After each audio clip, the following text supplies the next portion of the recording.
Hello, everybody, and welcome to CELPIP Writing Pro Target 9 Plus. This is Brandy speaking, and I will be your presenter today.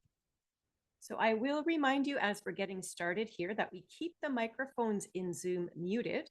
But if you've got questions today during the session, please put your questions into the Zoom chat box. And either I will answer as I'm presenting if I get a moment to do so. And if I can't get to your question right away, I've got a colleague online with me named Simon, and he can type in that Zoom chat area with you. And between the two of us, we'll make an effort to get through all the questions today. Now, we ask you to keep an eye on your email inbox later on today after this session finishes, because we will be emailing you each a little study pack of materials. And it's going to contain some helpful links that will open up different products that will help you continue your studies at home.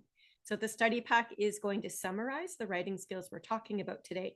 It's also going to include transcripts of the actual responses that we'll be analyzing in session. You'll also get a link that will take you to a survey. If you want to give feedback, of course, you're more than welcome to do so there. And there's a link to take you to a recorded version of this same webinar. So if you can't stay for the full 2 hours, that's okay. You can always log out when you need to and then watch the recorded version at your own leisure. So here I am. Again, I'm Brandy. I'm an online instructor for the CELPIP Test, and I currently live in Vancouver, British Columbia, where it is a beautiful sunny day. What about the rest of you? Where are you listening from today? Let me know. I like to ask this question before we dive into our session because I always like to see how international we are as a group. So we've got people living in the Philippines, over in Ontario, which is normal. We always get tons of people from Ontario. Yes. Where else? A few of you in Vancouver, just like me. We have Atlantic Canada in the house. So I see Nova Scotia's here. People over in India, Nigeria. Okay, so we are far and wide. I haven't seen any South Americans yet. Are you here today? Let me know. We often do get a few people from Colombia and the like. Okay. Okay, a few down from the States, though, so a little bit north of South America, but yeah, Florida's here. Alrighty, anyway, and England, okay, well, there you go. So see what I mean? We're all far and wide today, in different time zones nonetheless. And finally, we have a South American representation in line. Yeah, Colombia is here, and that's fairly common too. So wherever you are, I hope that you're settled in and ready to do some work, because we're going to dive into the 2 writing tasks for CELPIP. Before I forget to mention it, I will remind you now, in case you don't already know, that you can take CELPIP, of course, for your Canadian immigration journeys. You can also now take CELPIP for Australian immigration and visa purposes. The exact same test, but you've got a bit of choice now as far as where you'd want to settle using your score report to do so. So that's exciting. Here's what we're going to do together today. I will start off with an introduction to what your writing test is all about. We do need to look at the computer screen so that you're all familiar with where you'll find information on screen to help you answer these questions. We're also going to spend some time talking about how the test is scored. So once we get through this little introduction, we will spend most of our time here today on both of those writing tasks. I will present a real CELPIP test question for each task. These questions, by the way, were taken from past tests. So they're not live any longer, but they're authentic practice. That's the only way I can share them with you live. We will have a moment to discuss some of our own thoughts and ideas about how we would answer these questions. And then I'm going to share with you actual test takers' written answers to these questions when they took CELPIP at some point in the past. So as a group, we're going to analyze these responses. We're going to look for strengths and weaknesses. And after our very in-depth discussion on each of these responses, I am going to launch an online Zoom poll. And I'm going to have each of you vote on which score you believe these people earned. And of course, then I'll tell you the score they actually received. So by the time we're finished today, looking at responses at several different levels, I want all of you to have a very good understanding of what goes into, say, a lower intermediate, an intermediate, and an advanced level score. At the end of the session, I always reserve about 2 or 3 minutes to quickly run down the free study materials we offer, and I can also introduce you to the online bookstore at that point in time. So let's get cracking, as we say, with the writing test overview. So here are your two writing tasks. You can see the writing section, by the way, is going to come third in the order of the 4 language skills you would be testing upon if you're taking the CELPIP general test. All right, so you'll already have finished listening and reading, and then the writing test begins. If you do the math in that chart up top, you'll notice that there are 53 minutes maximum to complete the entire writing test. Some of you might actually finish a bit early. The more you practice, the faster you get at writing, and that's fine. That at the very most, you can see you've got 27 minutes to write the email and 26 minutes to write that survey response question. There is a word count requirement as well, and it is the same for both tasks. The instructions will tell you, please write between 150 to 200 words, and there actually is a little word counter on screen. So you're going to know how to, or when you've achieved that, which is great. Now, the types of questions that you'll be answering on this test, we call them everyday community or workplace situations. And that's important because you're going to be able to think of the details that you want to write about, I think, more easily if you draw on your own life experience. So a lot of these questions you should be able to relate to. And then, as I said, use those life experiences you've had to make your response more interesting. That's going to help your score quite a bit. All right, I'll show you what your computer screens look like. Don't worry about reading the question through with great detail. We're not going to workshop this particular question as we cover this one in a different webinar.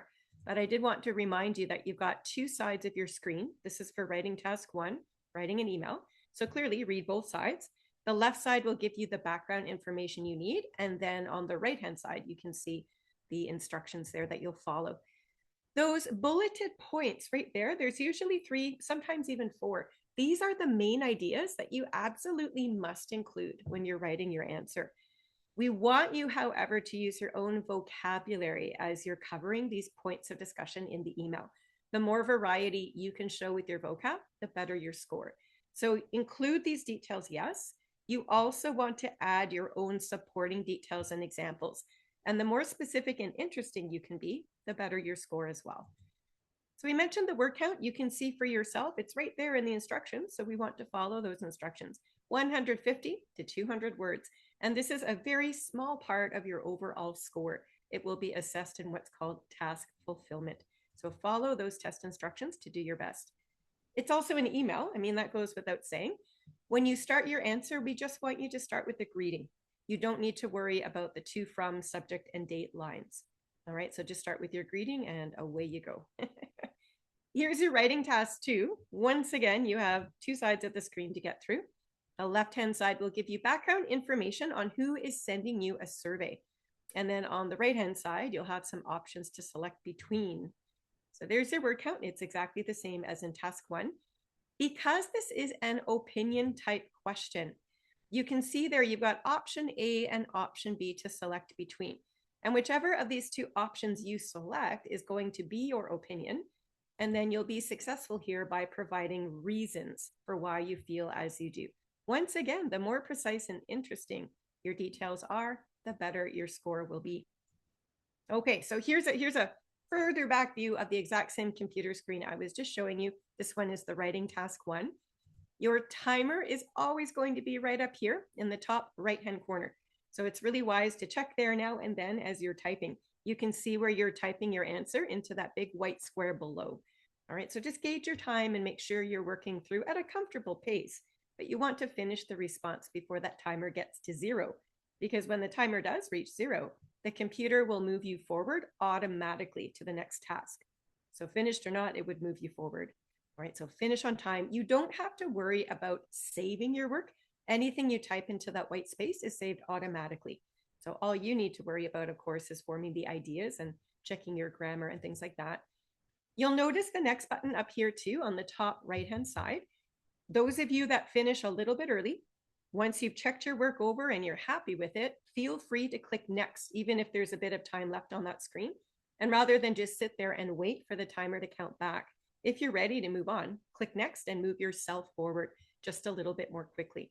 Now, you cannot go back once you click next. This is important. It would be too late then to redo. You couldn't return. There's no back button. Also, you do not get to carry forward any of that extra time on the clock to the next task. Literally, next is there just to move yourself on rather than wait. Gives you a bit of control over the speed of your test. Now that word counter I mentioned is here beneath where you're typing. So again, just keep an eye and make sure you're somewhere between 150 to 200 words.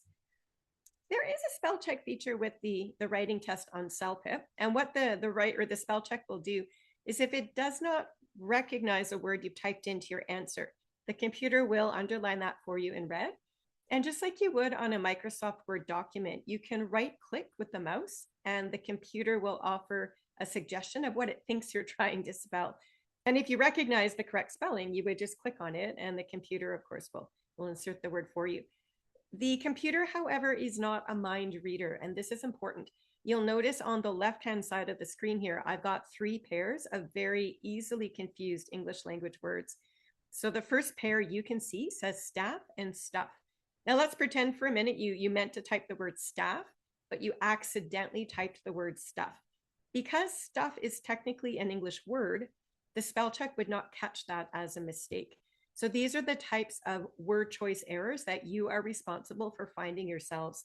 This is why I always say read back your work when you're done before you move on to the next task, just to make sure everything is as strong as you can get it. And you can see another couple of examples there, like word and world and quite and quiet and so on.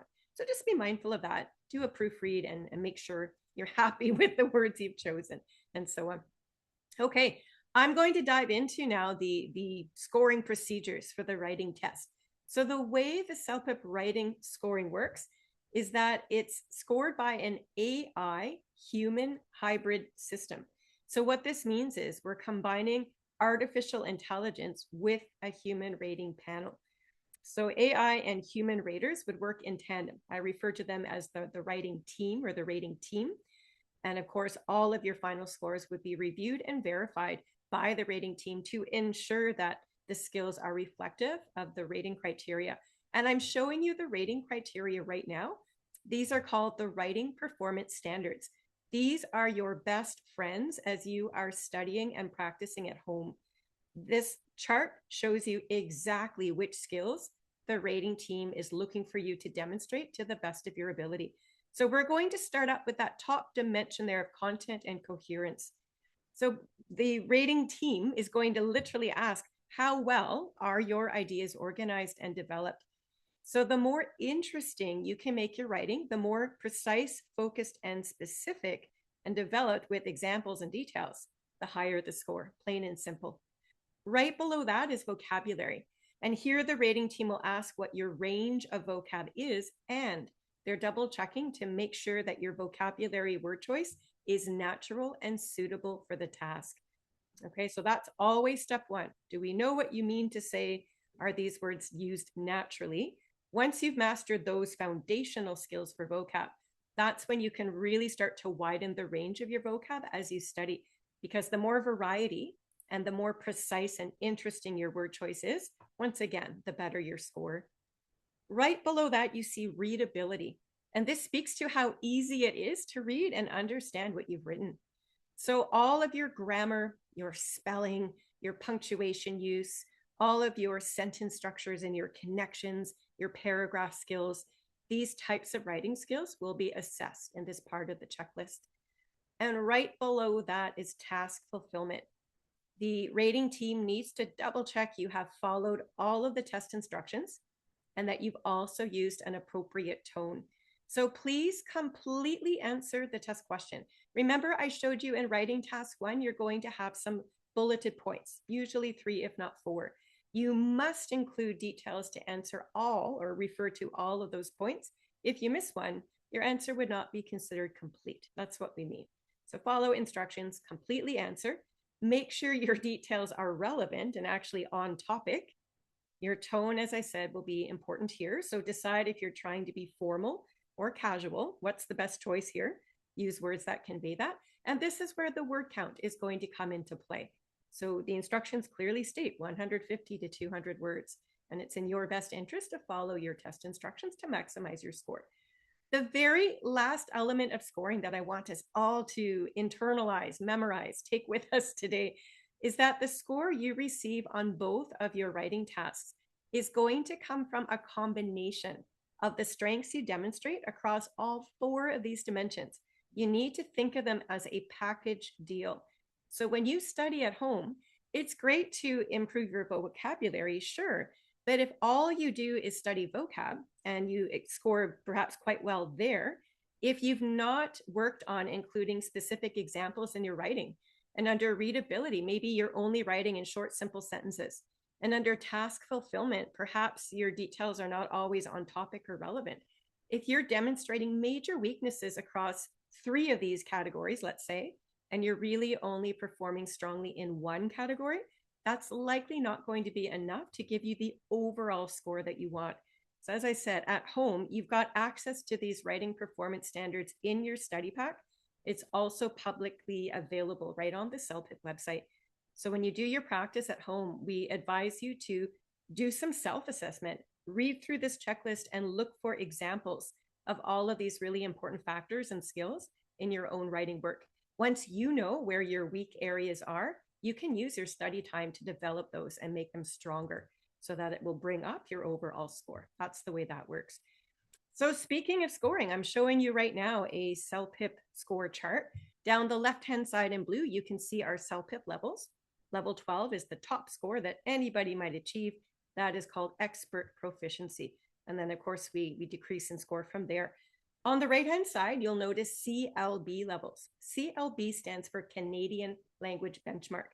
So if you've even taken a language course in Canada with an instructor, maybe in a college, they likely have given you a CLB level as reflection of your proficiency in English at that time. So if you already know your CLB level, you can expect to score close to that same score on the CELPIP test itself. So it really makes the matching quite easy in that regard. Now, we call today's session Target 9 Plus because we will be focusing on skills that hopefully will allow us to achieve at least a level 9, maybe even higher if we can push the skills that I'm going to be covering with you today. So to that end, I'll let you know right now that we do have 5 different sample responses that we are going to analyze together today. Of those 5 responses, we selected them specifically because the people that wrote those responses earned one of these 4 scores. In random order, we will see a level 7, a 9, a 10, and a 12. Clearly, there are only 4 scores selected. We've got 5 samples to show you. So one of these scores will be repeated twice. And I will reveal the true score of each of these responses after we've had a chance to reflect and discuss ourselves. So we're really putting you through the paces today to take ownership of your own learning and to help identify strengths and weaknesses so that you'll know what to demonstrate when you take the CELPIP test yourself. Can I quickly ask, just before we get into our writing task 1, what score is everybody hoping to achieve in their writing test? Please let me know in the Zoom chat. What score are you hoping to achieve? If you want to tell me too your purpose, so why you're taking CELPIP, that would also be helpful.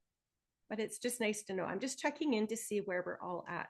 If anyone's looking for a level 5, for example, that's fine. You can still stay online, and we hope you do. But today's session is going to be more intermediate to advanced. So I just thought I'd mention that off the top here. Okay, and it looks like everyone's in the right place. Yeah, so everyone is literally aiming for between 7 to 12. Okay, so that's what today's session is all about. That's wonderful. Yeah, it looks like a lot of people are looking to apply rather for their PR status. Sure, yep. And then others of you are looking for PGWP. Yeah, and again, I'm asking you to reflect on your own purposes because it's a language test, sure. And yeah, you want to have strong language skills, but you also need to do your own research on the government websites to keep up to date with immigration policies. All right, make sure that you understand for your own individual purpose of taking CELPIP what score you need, and then it'll help you achieve it because you can study that particular level. So again, it looks like a lot of us are in the right place between 7 to 12. Good to know. Alrighty, I'm going to jump right in here to task 1, which is all about writing an email. So here's the question we're going to workshop together. So can I give you, say, 30 seconds just to skim read over the question? Left side first, and then the right side, and then we'll do some discussions together.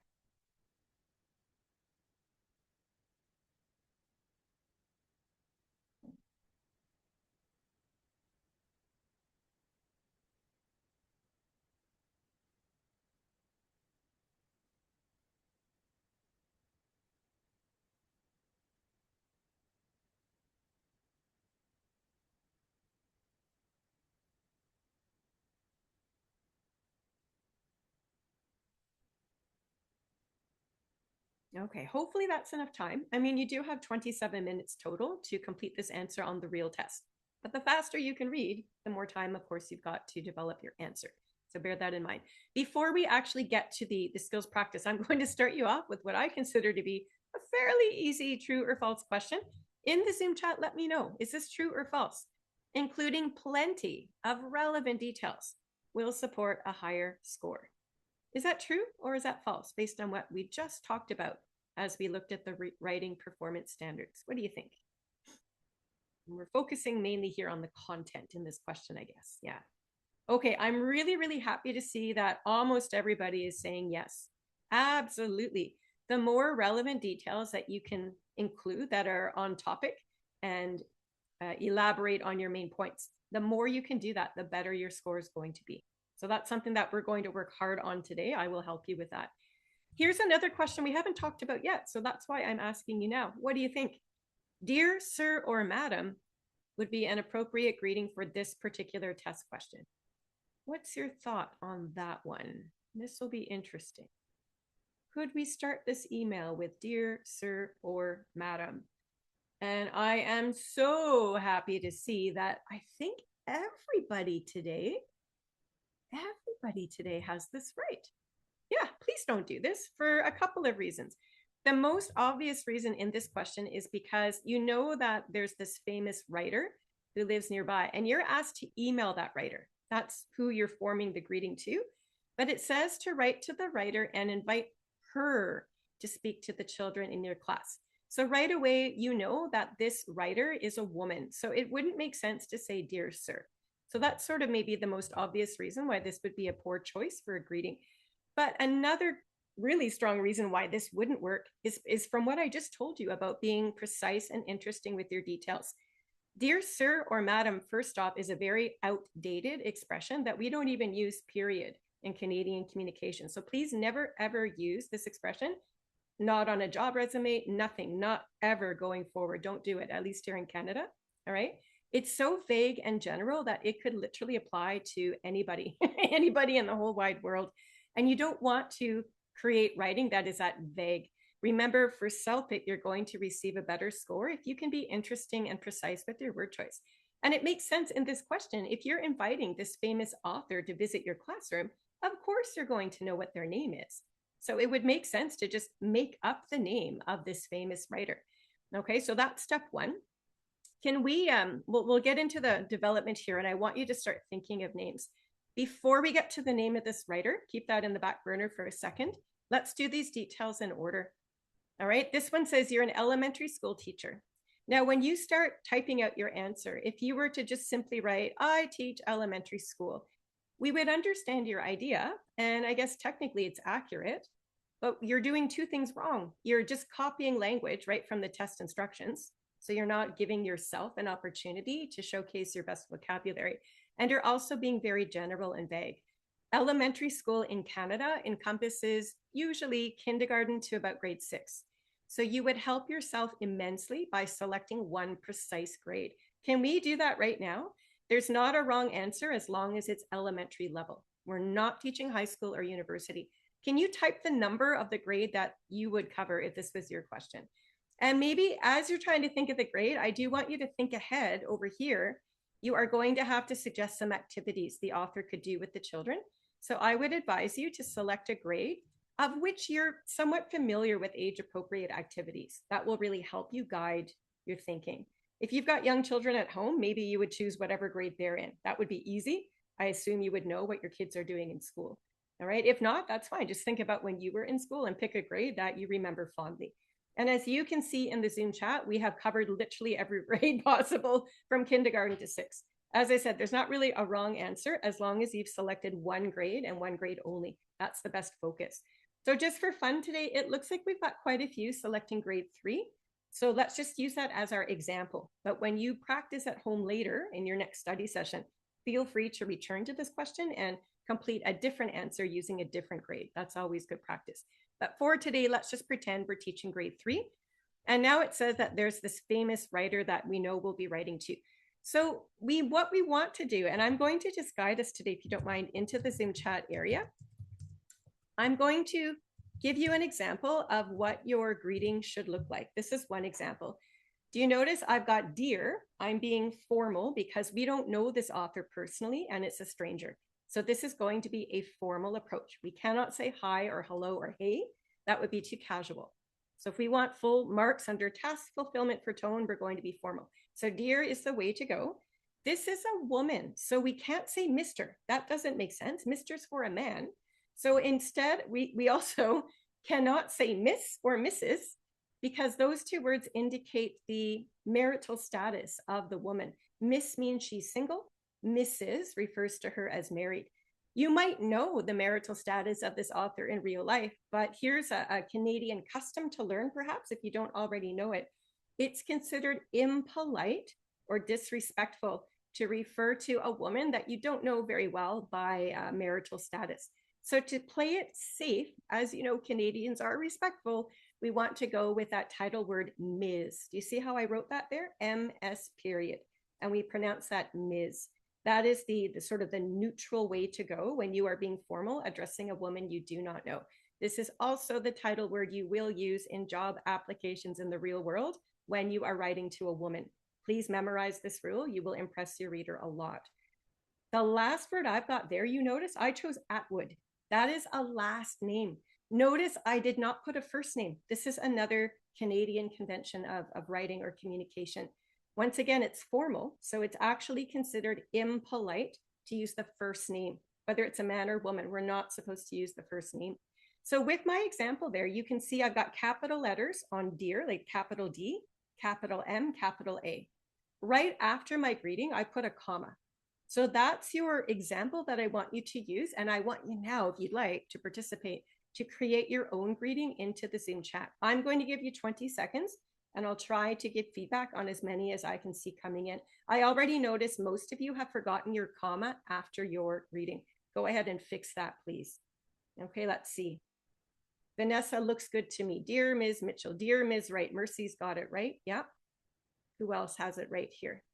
Robert, you're missing your comma. Would you? Oh, you've got Mr. That's not going to fly. This is a woman, Ms. We want Ms. Yeah, Anya, you've got yours correct. Ms. Dawson looks good to me. Ms. Smith looks fine. Ms. Plath looks great. Nicely done, everybody. Yeah, I'll give you a few seconds. Lena is a first name. That's not going to work. Ms. Stone, yep. Ms. Kelly, great. Ms. Anderson, sure. Ms. Brandy, no. Brandy is a first name. That's not going to work. Nope. Ms. Rollings, you're missing your comma. Please fix that. Ms. Davis looks good. Ms. June, no. June is a first name. No. Ms. Kempt, you're missing your comma. Ms. Granger, you've got your comma in the wrong place. That is all the time I'm going to take. Okay, so I'm going to place my greeting one more time into the Zoom chat here, just in case you want to copy it down, and then using this as a model later on, you can do so. See what I just did there? Capital D, capital M, capital A. I've got the Ms. for the woman. I've got the last name Atwood. I've got a comma after it. That is your gold star formulation to how to address a woman in a formal sense that you don't know. Okay, so I'll leave you practice that at home. But this is so applicable in the real world, not just on CELPIP. So I truly hope you internalize these rules and memorize them moving forward. Okay, so that's the easy part, by the way. It shouldn't take long on the test to pick your grade and pick your person. So when you start writing, those details are there. Within about 10 seconds flat, you've got that covered. Here's where you're going to spend most of your time. Let's go through these points one at a time and develop them together. So the first instruction tells us to introduce this author, I'll go with Ms. Atwood, to our school and to our class. Now it's up to you to decide what types of specific details you want to include. I'm going to suggest what I think is obvious. If we want her to come to our school, I think we have to name the school. Do you not agree? So can I quickly ask what school you all went to when you were in elementary school? Please type your answer if you'd like in the Zoom chat. Please focus on putting your capital letters in the right place. Every single word in the title or name of the school has a capital letter at the beginning of each word, even in the word school. So see what Linda's done? Banana Island School, perfect. Yep, Queen Elizabeth School, looks good. Air Force Primary School, looks good to me. Okay, great. They're coming in so fast I can't keep up, but it looks like everybody today has their capitals in the right place, which is fantastic. Even the word school, if it's part of the title, it has to start with a capital S. So thank you for doing that. Okay, the last one I see in the Zoom chat right now is St. Mary Primary School. So let's just use that as our example, but of course we could have used any one of those wonderful names coming in. So we teach grade 3 at St. Mary Primary School. Is there something else you can think of we might want to include about the school? Again, the test instructions are quite general. It just says introduce our author. We said Ms. Atwood to the school, St. Mary Primary School. So what else would Ms. Atwood want to know before she can decide if she wants to come visit us? What do you think? Yeah, a few of you have it. I think the location would be helpful. Now, if you want to actually give the address of the school in the body of the email, I think that's okay. Or because the instructions tell us that she lives near our school, we could also probably just give a landmark or an intersection of streets, and that would be fine for her to know where we are. So just think about wherever you live in the world. If there are 2 street names that come to your mind, you might want to include them. So if this was my email in my test, I would say, Dear Ms. Atwood, I might just say, I teach grade 3 at St. Mary Primary School. Our school is located at the corner of Hornby and Granville Streets in downtown Vancouver. Okay, I just grabbed those names because I live in Vancouver and I know the names Granville and Hornby. They're actual street names. What would you say? That's an intersection. If you'd like, you could also give a location with the landmark. You might just say, our school is situated 3 blocks west of Stanley Park. Okay, again, Stanley Park is a well-known park in Vancouver, so that's why it came to my mind so quickly. What would you say if this was your answer? There's lots of different ways you could do this. What would you say? Anybody want to try that? Or we can move on for time if you'd like as well. But I just thought I would share. Oh, can we not see the screen? I'm pausing because Chia and Poonam say they can't see the presentation. Okay, some people are saying they can. When you say you can't say the presentation, I'm not writing these ideas down that I'm verbalizing. I'm just explaining them out loud. Does that make sense? What you should be looking at right now is the actual test instruction that tells us an introduction to the school and your class. And I've got a red box around that. Can we all see that okay? Is that okay? Okay, looks like it's fine. So I'm going to continue on. So the ideas I'm suggesting to you, I'm doing that out loud. I'm not writing them down. This is a discussion section. This is what we call brainstorming. So I'm glad we clarified that. Thanks for letting me know though, just in case there was a problem with the screen. Okay, so back to what we were talking about introducing to the location. I love Matilda's. Our school is located, rather than nearby Scotia Tower, can you be a little more precise? The school is located 1 block west of Scotia Tower. Do you see how much more precise that would be? Sakshi is saying the school is located opposite City Library. Wonderful. Now you're getting it. Now you're getting, yeah, perfect. So just do something like that. You definitely have many types of location details you could give, but choose something. Just one would be fine after you've named your school. And then it says introduce her to the class. We've already specified grade 3, but I think if we tell her how many students we have, that would be helpful. Just think back to maybe your own experience in grade 3, or again, if you've got children in grade 3 about now, how many students are usually in a grade 3 classroom, would you say? Can you be precise with one number? So I'm seeing some examples like 23 and 25 and 28. Yeah, all of those examples make sense to me. Sure, good. Yeah, probably anywhere between 15 to 30 would be fine. You just want to sound like it's reasonable. All right, you're making this up, but it just wants to be reasonable. So let's just go with 27. Sure, pick a number. There we have it. Okay, so we're done. We're done. We've already introduced Ms. Atwood to the name of our school, where it is, what grade we teach, and how many students. I think that's more than enough to cover that first point. You do have 27 minutes, which is a long time when you're writing, but you also have other points you need to cover. So let's get a move on and make sure we finish the whole piece. If we're done early, we could always go back up to the top and add more details if we've got time to do so. We have to explain to Ms. Atwood why our lovely grade 3 students love or like her books. Now, the instructions here are so general. Why do they like the writer's books? I don't want you in your writing to say, my children love your books. Again, you're just copying from the question and you're not specifying which book you're reading. So the easiest way I can think of to make this answer more relevant and focused is to actually name the book they're reading. You might have to be a little bit imaginative here if you're not a reader or if you don't have kids. Can you think back to when you were young? Grade 3, you're about 7 years old, about to turn 8. Are there any books you loved reading when you were a young child? And can you name them in the Zoom chat? If we could just have a couple of examples.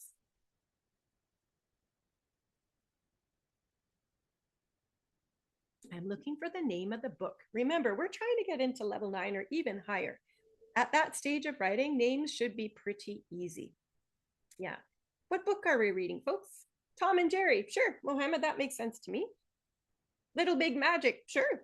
Doesn't even have to be a real book. You could make the title up as long as it sounds like something children would enjoy. Snow White. Yep. Okay. The Lion and the Mouse. Alice in Wonderland. Sure. Yep. Pick one. Even if it's a book written by a different author that's world famous, that's okay. Just pick one. Ooh, The Very Hungry Caterpillar, Vanessa says. I'm going to steal that one because that's one of my favorite childhood books. I used to love that book, and I used to teach grade 3 myself, believe it or not, and that was a book that my students loved. So let's go with that. So we can say to Ms. Atwood, the students are currently reading The Very Hungry Caterpillar. So you've now identified the book, and you're going to say, and they absolutely love. What do they like about the book? Can we pick one general idea first? And I'll give you some general suggestions. When we talk about why we like books, I think that falls into 4 categories. Oftentimes it's about the characters, could be something to do with the plot or the storyline. It could be some sort of a lesson or a theme that the book is teaching, or it could be something as simple as just the artwork or the illustrations in the book. These are young children after all, and they tend to really enjoy elaborate artwork, pictures and such. So maybe can we pick one of those just for fun? I'm going to start you off with a general topic, and then we're going to develop it, which is the hard part. Okay, it looks like a lot of you are suggesting they like the illustrations. Okay, let's go with that one. I want you to pick one and one only. You are not going to have time to develop 4 ideas here. One is good enough. So once you've said they're reading The Hungry Caterpillar and the students absolutely love the artwork, that is your main idea.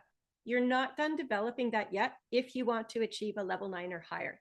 What you want to do now is give an example of the type of artwork that is really catching the eye of the students. Okay, so even if you've never read this book before, what would a young, say, grade 3 or 7-year-old student love about pictures in a book? Would somebody maybe give us a very precise detail? Again, think about what you liked as kids. When you saw pictures in books that caught your attention, what was it about those pictures that you loved so much? Some of you are saying they're colorful. Sure. Can we go a little bit beyond that maybe? Okay, comical, perhaps. Colorful's coming up time and again. What I would do is push that a bit. I might say something like, the students particularly love the colorful pictures, and especially the ones that are covered in glitter and shine off the page, or something like that. So it's not just colorful, but you're adding a little bit of pizzazz to it as well. Something like that would be fine. Okay, so give yourself an example. I wouldn't just leave it as colorful. I would give something a little bit more precise, but you're on the right track, I would argue.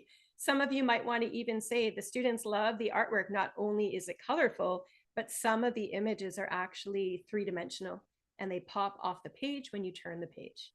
So that would be a really high level. We're now up probably past level 9, right? So it depends on how far you want to push it. Yeah, good. Anyway, enough said. You can come back to this and think of more details when you've got time to do so. We need to get on to the invitation, and this frankly has to be the easiest part of the entire response, I think. You literally just have to invite the author. The only thing you want to be mindful of is giving perhaps a flexible range of dates. I would not advise you to say, can you come this afternoon at 3? Imagine. This author, Ms. Atwood, is really busy and famous. So if we give her just one date or one time, if she's busy, then bad news for us, she can't come. The other side of that same argument, if you're too general and just say, are you available sometime soon? Well, that's not strong enough either, because now we have no idea when you want her there. And Ms. Atwood has no idea what to say when she looks at her calendar. She doesn't know what you mean. So we have to maybe find the middle ground. I would suggest a range of dates. I usually go about 2 weeks. I'm really good at planning. I'm always the social organizer in all of the clubs I belong to. So I tend to give a little window of about 2 weeks. And that usually within those 2 weeks, people will find availability at some point. So can we do that? How would that look? Right?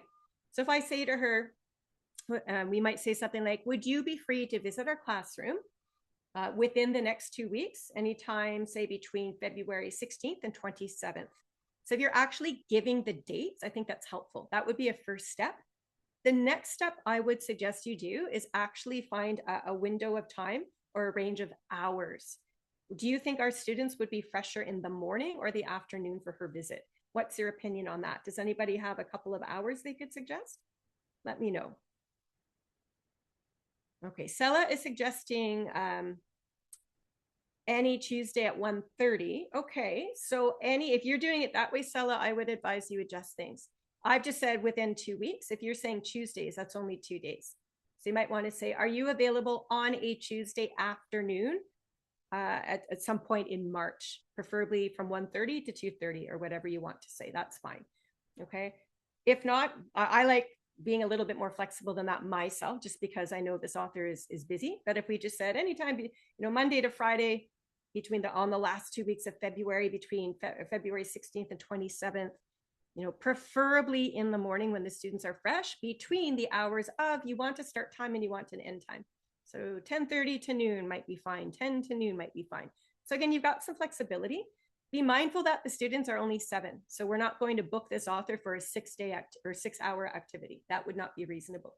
So an hour to 2 hours at the most sounds about right to me. Yeah. So again, you've got flexibility, but it's all being mindful of this writer's schedule, giving her choice. But you also want to speak up for yourself and say when you have your literature classes. So I think that would be fine as well. Yeah, great. Look at Dennis's example. Nice. Are you free perhaps, the week of March 10th to 14th, say after 1 p.m. when the students are back from lunch? Could you spare an hour of your time at that point? I think that would be just fine. So asking her if she's free to come in is a very respectful way to establish your tone as well. I would not ask her when she's free to come because you're making her do all the work. One of you asked me about that earlier. No, this is your request and you want her to come. So you check your schedule, you get your dates lined up, and then you suggest them to her. Don't just toss it over to her and say, pick a date and come on by. That's not fair. Does that make sense? Yeah, it's your job to lay down all the details for her. So you want to make sure you're respectful of her time. Let's move on to this one, last one. And this might be the hardest one, especially if for those of you that maybe don't have children at the moment.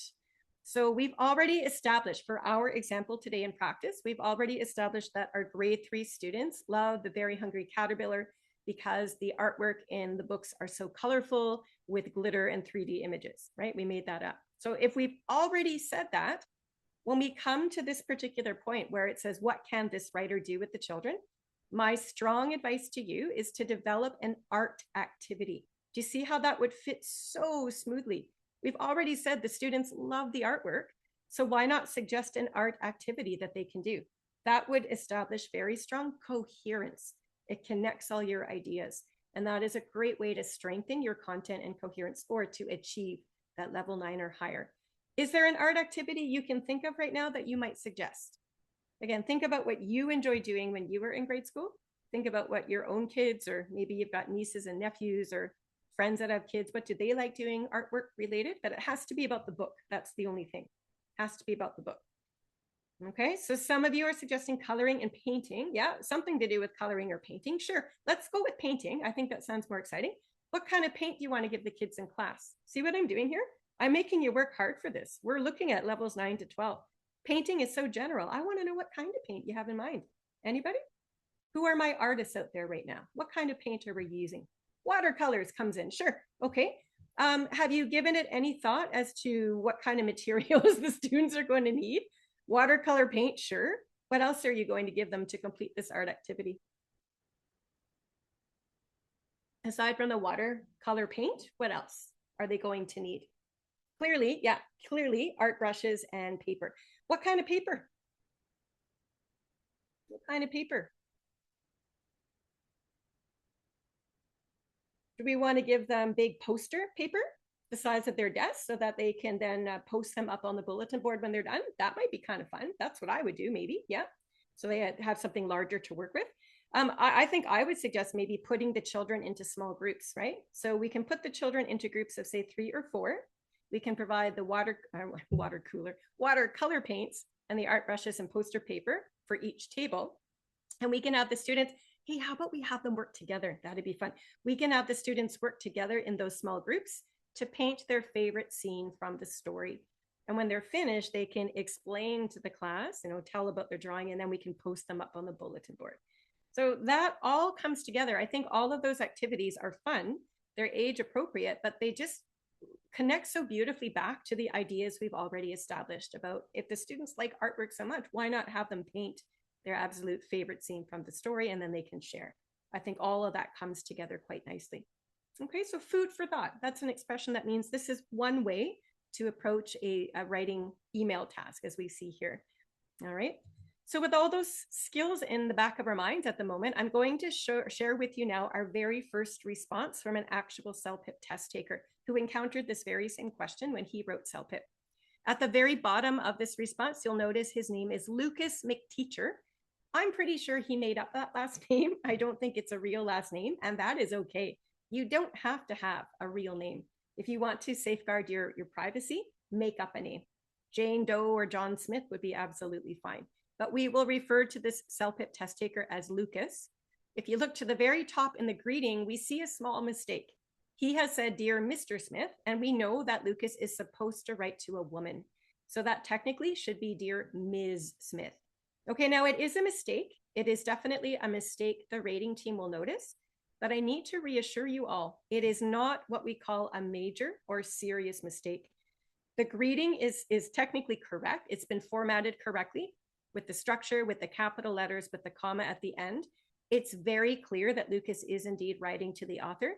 So it would have been nice had he got that title word correct, but the fact that he missed it, we still understand the intent behind the response.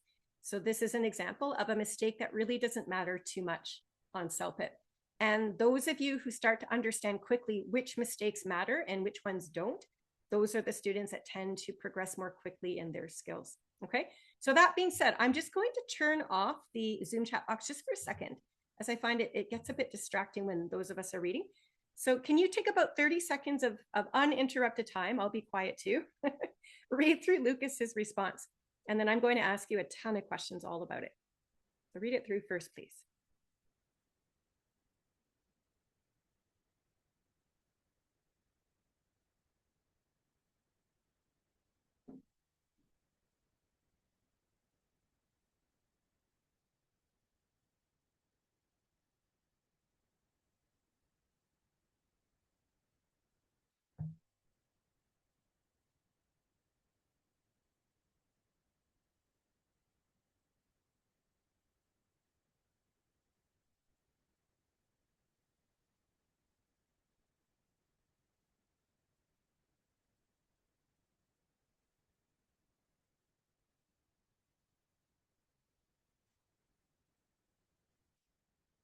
Okay, hopefully you read at least most of his response, if not all of it. I'm going to guide us, if you don't mind, very thoroughly and in an organized fashion through this first response to lay the foundation for what you're going to do later on your own when you start writing your own responses and checking them through. Okay, so don't worry right now about guessing scores in the Zoom chat and asking all sorts of other questions. Please just focus on the questions I'm about to ask you. These are the important ones to internalize. I'm going to start backwards, actually, with task fulfillment. I want to just make sure that Lucas has addressed all 4 of those bulleted points from the test instruction screen. So remember how the first instruction says that we need to introduce this writer, let's pretend her name is Ms. Smith, to our school and to our class. So I'm just going to underline where Lucas has attempted to address those points. I think you're going to notice that the content is quite underdeveloped. We'll get to content next. For right now, for task fulfillment, let's just double check he's at least tried to address those points. So here's the first one. The second one is why the students like the book so much. So that would be Lucas's attempt right there. We do need an invite to the classroom at some point, and here it is. And then also what the author could do with the children. And we've got quite a bit of detail, as you can see, for that 4th point. Now, if you look to the word count at the bottom, Lucas just squeaks by. Remember, we're supposed to write between 150 to 200 words, and Lucas has done that. So that would be considered following instructions and would help the task fulfillment score. The tone is the other part of this assessment, and all the way through, we see very respectful language. He's used that formal greeting correctly with dear. I see expressions like, please let me know if you can come. Everything's respectful, but the sign-off is not correct, at least not from a Canadian cultural background. All right, this is not a customary sign-off in Canada. There are several other ones you might use instead. Can I open it up to any of you in the Zoom chat? Can you think of any other sign-offs that you might use? Yeah. Okay. So we're getting at least the ideas right. So a lot of you are saying regards, sincerely, or best. And yeah, those are the three, I would argue, most common ones, but a lot of you have your format incorrect. So if you would like, I can share with you what it should look like. So I'm going to type into the box right now what it should look like. Okay, see my example? I'm going with sincerely. I've started with a capital letter S and I'm ending with a comma. Sakshi right below my answer has regards. Perfect. Capital letter R, a comma afterwards. If you wanted to go with best, would somebody like to try that one? Yifan, thank you for doing that. Best, capital letter B, comma afterwards. Okay, let's just pause and take that in. That's the easiest way to go. Memorize those three examples. You can use any one of them for any situation. Right below that, Richard has helpfully shown us how to structure correctly a two-word sign-off. Do you see what Richard said with kind regards? Some of us like to do that, but here's where it gets tricky. If you use two words, you can only put a capital letter on the first word like Richard did. Capital K, smaller case R, comma afterwards. Michaelo, unfortunately, you put a capital letter R on regards. That would be wrong, technically, okay? So again, look at the examples in front of you. Try to internalize that. Warm regards would be acceptable. Justine's demonstrated that with the proper capital letters and the comma. Here's where we don't want to do. We don't want to use the word yours, not in Canada. This is where writing, sometimes it's not just about language, it's about cultural expectations. And I recognize that in some countries of the world, we use expressions like yours sincerely. We do not commonly use that one in Canada, so please don't use it. It's just another rule, I guess you'll have to memorize. It depends on where you are writing and to whom you're writing. You always have to adjust your writing style to fit the need of the audience. Yeah, so do not use yours. Do not use faithfully like Lucas has done here. Again, those might be acceptable elsewhere, but they're not common, at least in Canada. Does that make sense? So to recap, regards, sincerely, best, you can always use those ones for any situation. I think they work quite well. Anyway, enough about tone. On to the content. So let me just remove these little animations from screen here. I think all of his main ideas, as you could see, he's at least addressed those main points from the test screens, but so many details are not precise at all. That wonderful work that we just did when I asked you all of your questions and you shared ideas in the Zoom chat, Lucas hasn't addressed most of those questions. He does not tell us what grade the students are in, what book they're reading. He doesn't specify exactly why they enjoy reading the book. So more detail is needed for all four of those tasks, especially for the introduction of the class and the school. If he's not even going to name the school, it's very, very difficult for Ms. Smith to decide if she can come or not. She doesn't even know where she's supposed to go. So definitely more detail would be needed there for content. Okay, and when we look at vocabulary, I would argue that Lucas does use quite a few words accurately, and he does show a little bit of precision. So I took the liberty of underlining in green here some words that I felt were demonstrating Lucas's best vocabulary. So saying that he's a literature teacher, that was great. Mentioning about recent works and simple to understand. So he's able to take words and use them accurately in writing. And that is important. That is what we want to do. But there are a couple of words that I would argue are what we would call maybe imprecise or unclear. That first one is thoughtful. And I know all by itself, the word thoughtful might sound like an interesting word choice, but when you look at the actual meaning behind it, we don't have clarity. Lucas is saying the students like the book because first he says it's simple to understand, then he says it's thoughtful. What does that mean exactly? Does thoughtful mean the students are being taught a new lesson? Does thoughtful mean the students are reflecting on their own life experiences as they read? We don't know. So it's really up to Lucas to expand on that detail or maybe even use a different vocabulary word if there's one that works better for his intended meaning. And in that second paragraph, he says, because of that, we don't know what that is. It's a whole new paragraph. He's starting fresh with a new idea. We don't want to use imprecise words like that or it or stuff or thing, right? We always want to be a little bit more precise than that. So at least most of the vocab makes sense. But again, there's just a couple of little adjustments we might make. I'm going to move us on to readability next. And readability is all about how easy it is you're making the job for the reader to follow along and understand. So at a quick glance, it does indeed look like Lucas is paragraphing his work. And by paragraphing, what I mean is all of his lines begin correctly down that left-hand margin. Yes, that's what we're supposed to do. He has left one empty space between each paragraph and each part of the email, which is also correct. But where he falls short is that every single paragraph, this is the first paragraph, second, and third, each paragraph has to discuss its own specific details. And every time you have a new detailed or a new main idea rather to cover, you're supposed to start a new paragraph. And what Lucas does here is he very generally introduces Miss Smith to the school, and then he jumps right into why the students enjoy the book. Those are two different main ideas, so they should be separated into two separate paragraphs. Down here, he gets into the invitation and the activity. I think those two ideas go well together. But then down here, he actually gets into the time and day of the invitation. So this detail should go in the same paragraph where he mentioned the invitation. So Lucas is not quite, he has not quite mastered the understanding of the structure of the paragraph. So that's something that he'd want to work on just to make it easier for the reader to understand when ideas begin and end, and then a fresh idea is being discussed. All right. Further to that, let's get into the actual grammar and the actual sentence structure. So there are quite a few little tiny minor grammatical errors. Some of you were asking about them earlier. I'm going to go ahead and circle them for you. So I noticed about 5 of them right here. So you can see expressions like you new novel and the same time. Classes, again, he's got you novel, if you be able.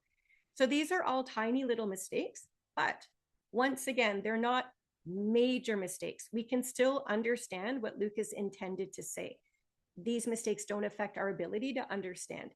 So if you're going to make a writing mistake, these are the types of mistakes to make. They have less of an impact on your score.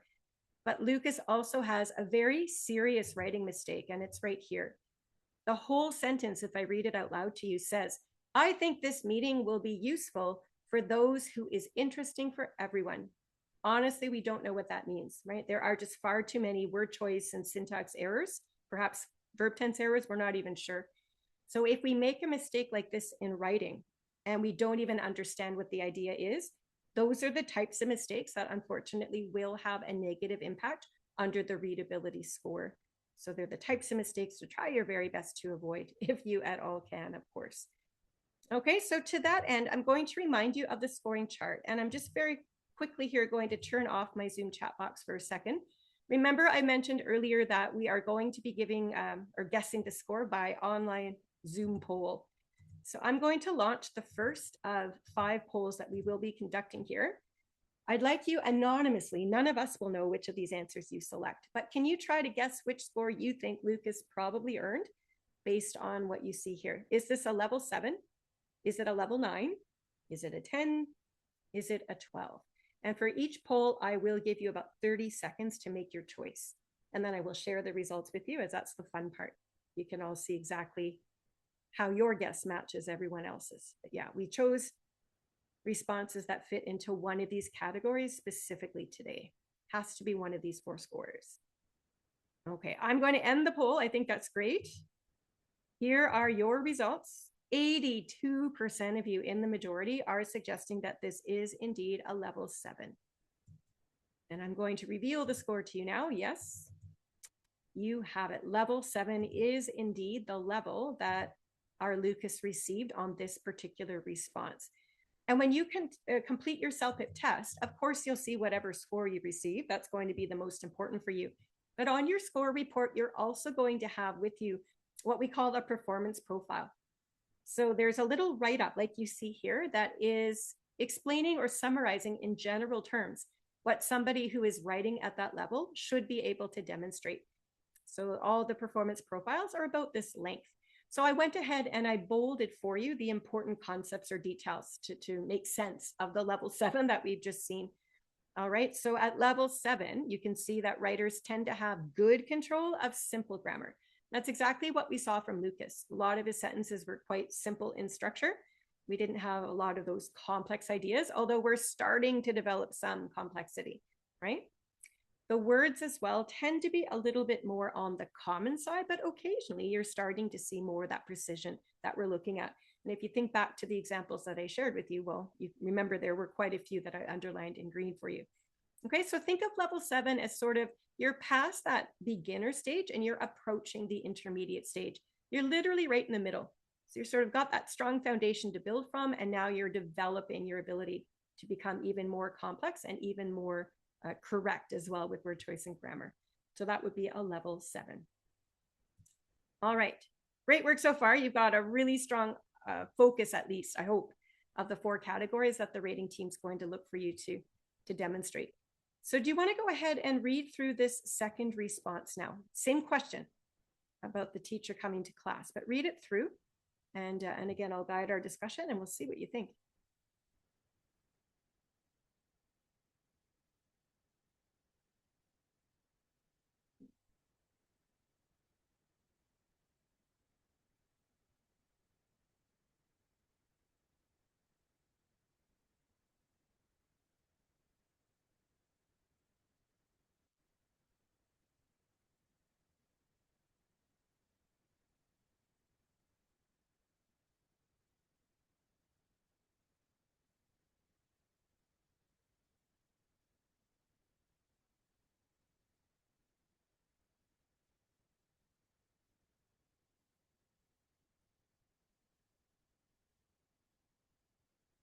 Okay, Mrs. Appleby, not bad at all. I'm going to start off our discussion once again by looking at task fulfillment, just to make sure she has addressed all of the points from the test instruction screen. So remember how that first one was supposed to be an introduction to the school and the class, and those details are sprinkled throughout, as you can see here. I've underlined them all for you. We also need to know why the students like the book so much. There's a reason right there. There has to be an invitation to the classroom. And of course, what the author can do with the students is there as well in that third paragraph. Okay, so just like Lucas did, at least Mrs. Appleby has addressed all 4 of those main ideas right from the test instructions. But certainly a few additional points, I think, could be more thoroughly discussed. So for example, she mentions having a 20-minute talk with the students, but she doesn't specify what the talk should be about. That's a really important detail that needs to be included, so Ms. Smith could properly prepare. So that would be one little detail to add in.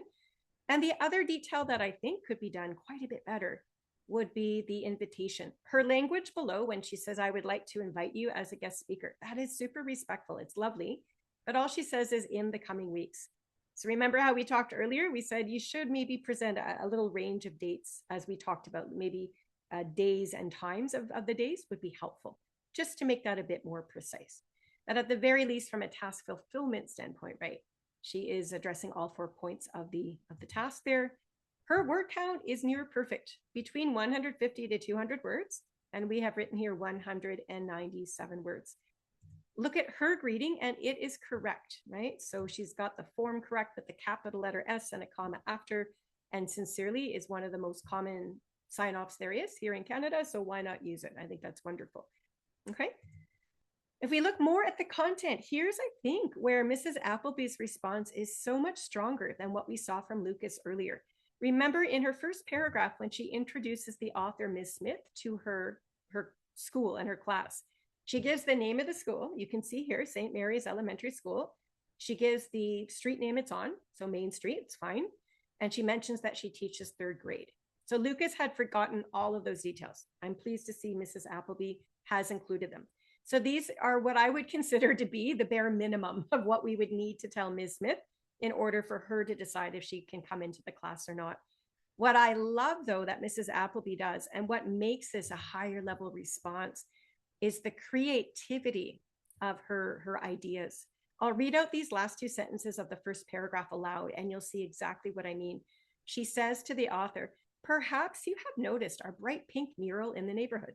It gets quite the attention from people passing by."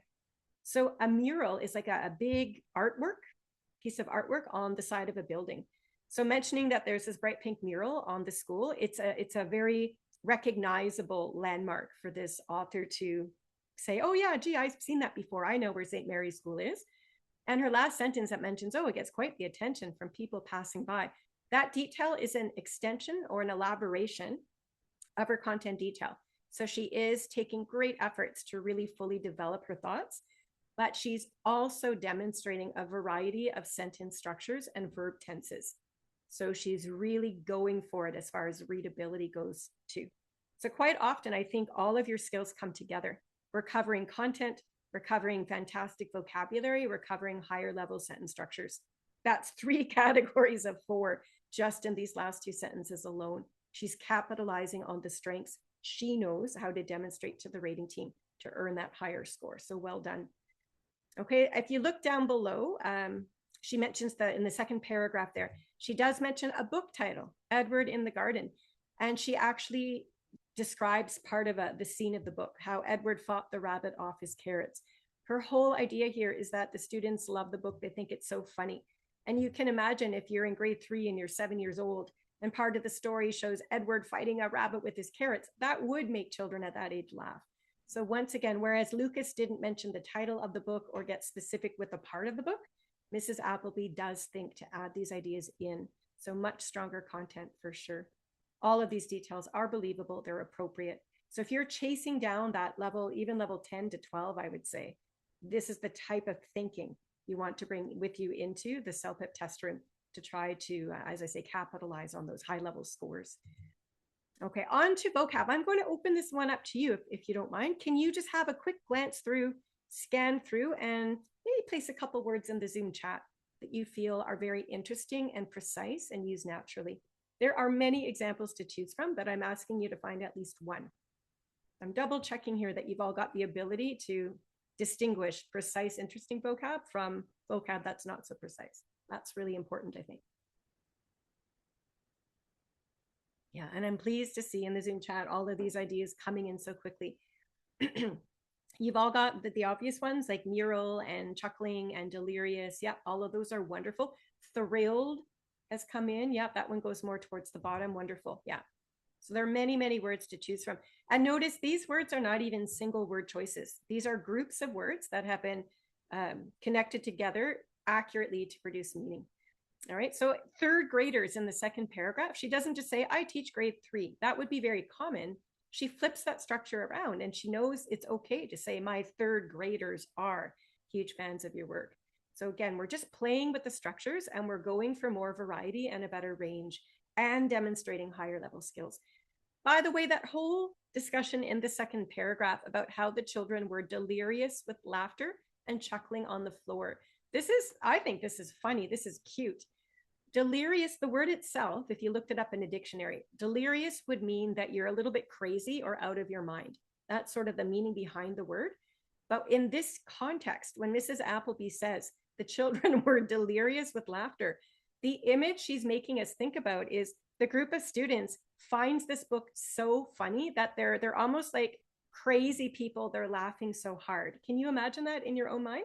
If you've ever been to a child's birthday party or walked by a playground of a school and all the kids are out there screaming and laughing and going crazy, that's kind of the image that comes to our mind. It's really well done. And then she says many of them were chuckling on the floor. She doesn't mean literally the students were on the floor laughing. That's not what she means. Again, it's a device that's designed to really emphasize how funny this book is for the students. It's so funny that they might as well be rolling around on the floor laughing. It's an image that we're imagining. So this is the mark of a very advanced level writer to think about these particular structures. On to readability. I can't say much in the line of writing mistakes. It's almost flawlessly written. Her paragraphs are accurate. Every single paragraph discusses one main idea, which we're supposed to do. There's one tiny word choice mistake, though, in the very last paragraph, and I'll circle it for you. I don't know if you noticed this when you were reading. What is this word supposed to be? Right now, it says your presence would motivate and guide the students greatly. And we know that's not right, but I think we also know what Mrs. Appleby probably meant to say. And do you see how quickly everybody has got the word in the Zoom chat? Yeah, she meant to say would motivate and guide the students greatly. So in my humble opinion, I think this is what I would call a careless error.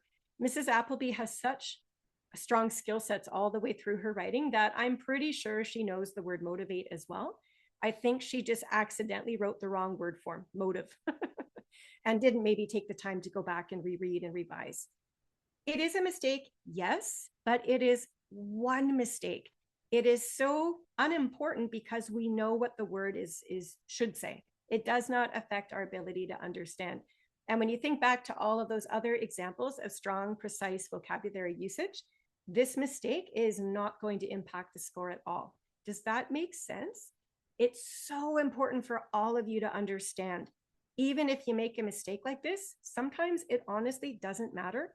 And this is one of those instances. It doesn't matter. It's one mistake. We can ignore that and move on because we still understand the idea.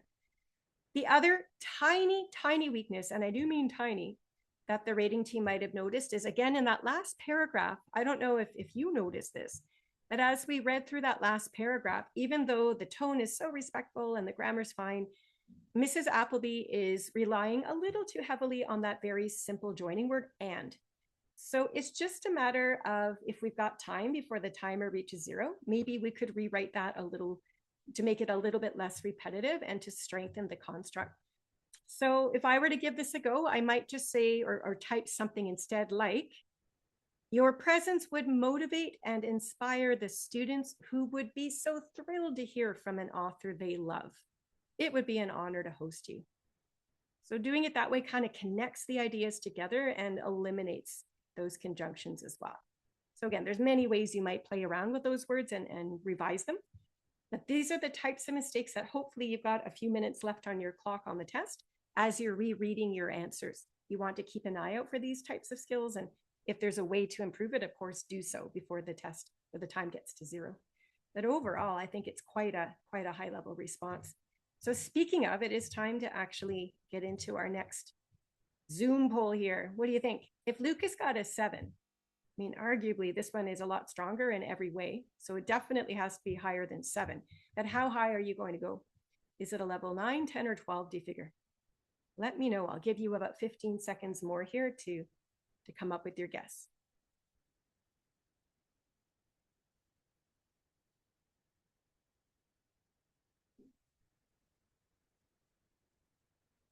Okay. I think that's probably enough time. Okay. Here's what you said. We've got a close race, if you will, between levels 10 and 12, but a few more of you, 44% chose level 10, while only 33% chose level 12. So one of you is right. You ready? This is definitely either a level 10 or 12. Let me remove that poll from screen and show you what Mrs. Appleby got. Ta-da! Level 12. Reactions, please. What do you think about that? Let me know. Yeah, pretty good, hey?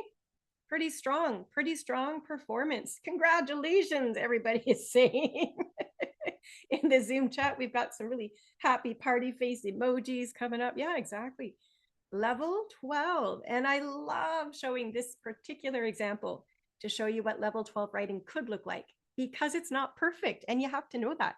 It does have a couple of little tiny mistakes, as I pointed out.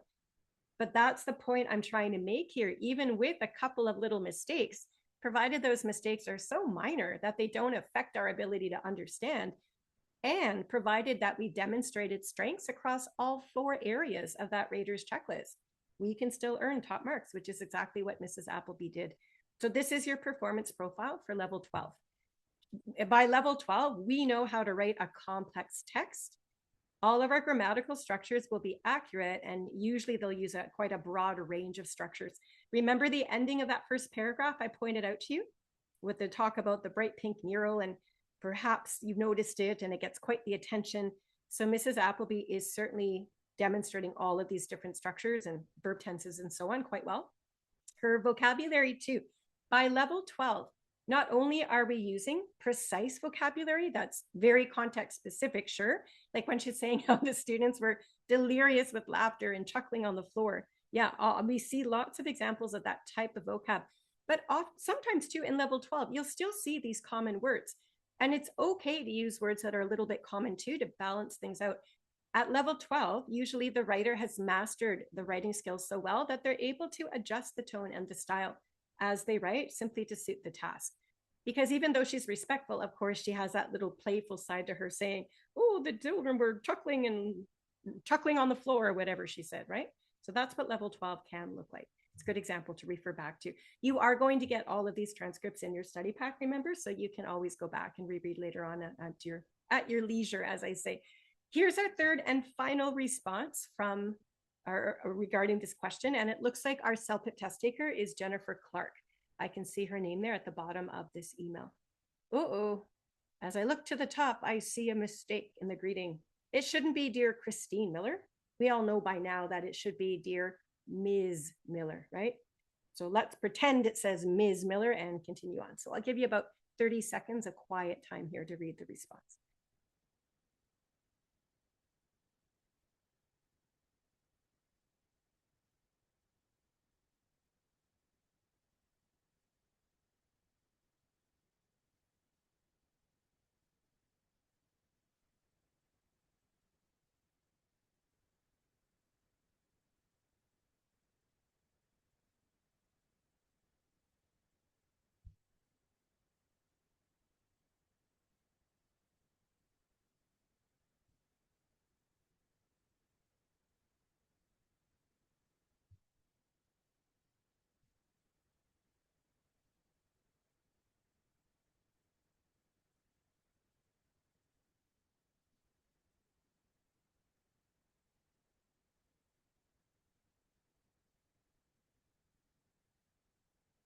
Okay.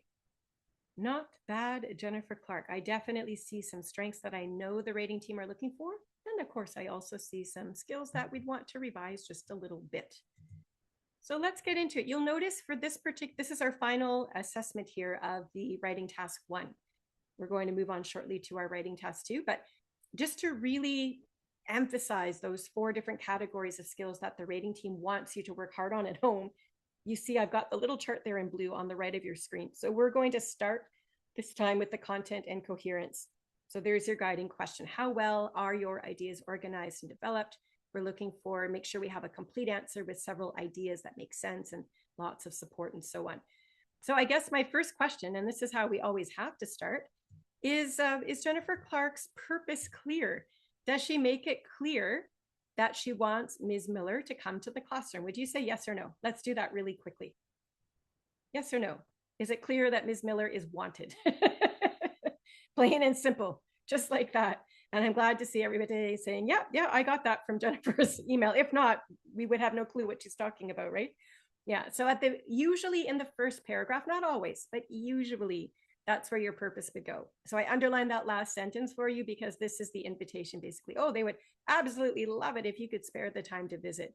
That is Jennifer's way of making it clear to Ms. Miller that they would love her to come to class. And in her closing paragraph below, she emphasized that using different language, which is helpful. It would simply be amazing if you could come and visit the students and so on. So yeah, Ms. Miller would definitely feel like she's wanted in this classroom by the time she finishes reading, and that is exactly what we want her to do. Now, I would argue that a lot of these main ideas are supported with details, and I'm going to show you where they fall into play here. The name and location of the school is mentioned, right? Right there, okay? We also mentioned in the second paragraph that the class is reading a chapter from the book daily. That's a nice detail to include, I think. It adds interest. And we also named the book. It's Unicorn Land. Looks like a fantasy novel. And just like Mrs. Appleby did, Jennifer thinks creatively to name a couple of the characters. So she names Misty, and she talks about Harold, who's a lonely dragon.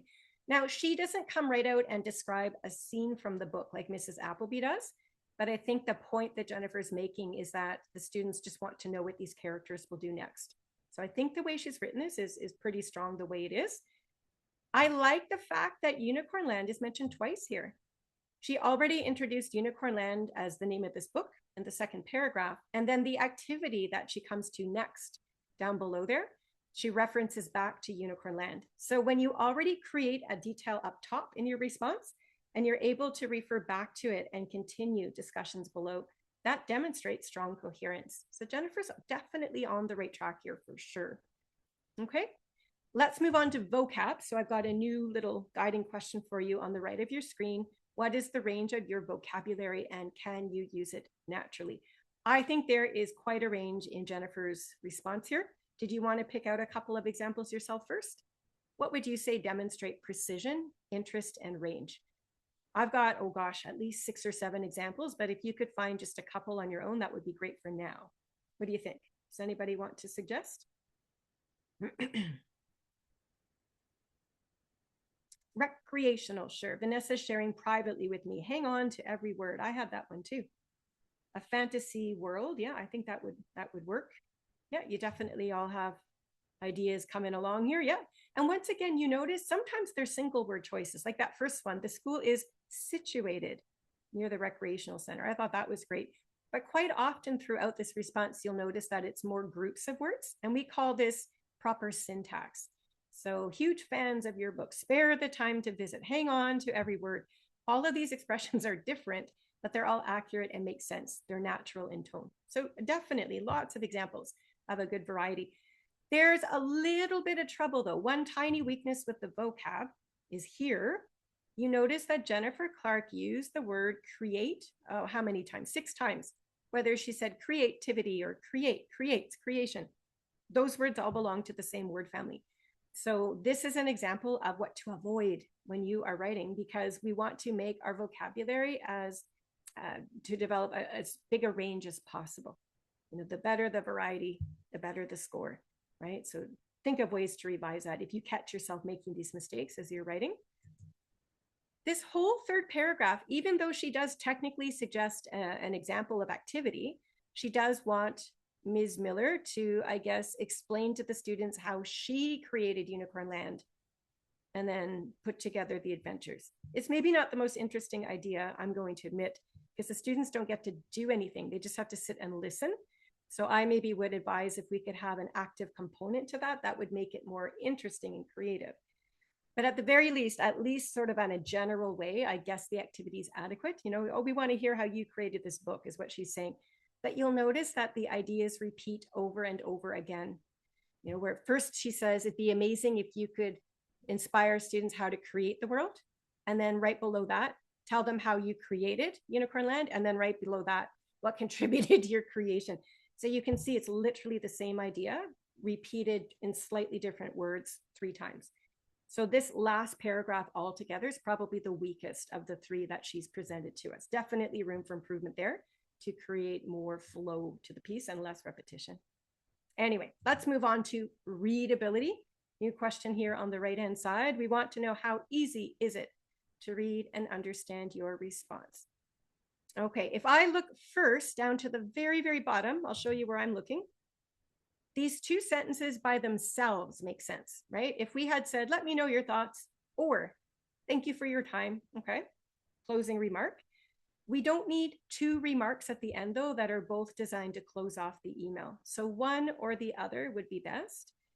I would also suggest as an aside that we don't use these memorized generic phrases. In fact, either one of these, they're not fantastic. Thank you for your time. You could say that to anybody that you've just sent an email to. So it doesn't show that precision and that high level way of thinking. It's not context specific. So if I was to revise my closing, I would make it particular to this situation. Instead of saying, thank you for your time, I might just say, our students look forward to your visit. If you're free, please let me know if you're available. Something like that, as you can see, fits just so exclusively to this question, and that would be better. Anyway, a little bit of formatting, a little bit of content in one there, I suppose. But apart from that error at the end, her paragraphing skills are fine. Once again, she starts every line on the left-hand side and she leaves an empty line between paragraphs. Each paragraph does correctly discuss only one main idea with associated details. So the structure there is fine. Technically, there should be a little tiny space right here between the sign off and the name. And technically, this should be a smaller case R. But again, it's such a small detail that doesn't matter too much, right? We get the gist of it, and she's got many strengths elsewhere. All right. There are a couple of grammatical errors, and I wondered if we could quickly fix them. I saw 3. So remember, grammar is part of your readability score. We don't say my students are a huge fan. Would any one of you like to fix that for us in the Zoom chat, please? What is it supposed to say instead? Could you write the correct version? Yeah, my students are huge fans. Everything should be plural, not plural and singular. So that's just a tiny mistake there. The second one is here. It would simply be amazing if you can come. What's the mistake there? There's one word that needs to be fixed. If you want to just type the one word into the chat box, I'll know what you mean. Yeah, this one's a verb tense, right? We should be saying it would simply be amazing if you could come. Would and could go together, not would and can. So we're mixing and matching our verb tenses, which is just not quite correct. And the final one is harder to notice.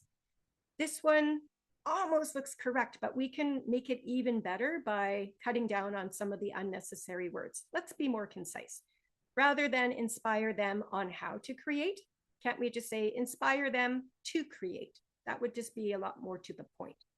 Okay, so again, those three mistakes don't affect the comprehension. So they're not major mistakes, but we notice them. The rating team will notice them. There are also three either punctuation or spelling mistakes. So here's an obvious one I hope you noticed. It is a question. So we're supposed to leave the question mark. Because we have a question mark, we don't need a period to. So we need to take out the period. You only ever use one end punctuation mark. The other one is, I think it's a spelling mistake. This is meant to be fantasy world of their own. She forgot the L. So right now it says fantasy word. All right, that's an example of where spell check on the test will not help you because word is technically an English word. You would want to catch that yourself and put the L in. And the last one is here. If Jennifer decided to leave this closing in, thank you for your time, well, then that would have to be a period, not a comma, because it is the end of the sentence. So once again, there are three little punctuation errors and word choice errors, but they're so minor, they don't affect our ability to understand. And that is really important as you look at how those types of mistakes might impact the score.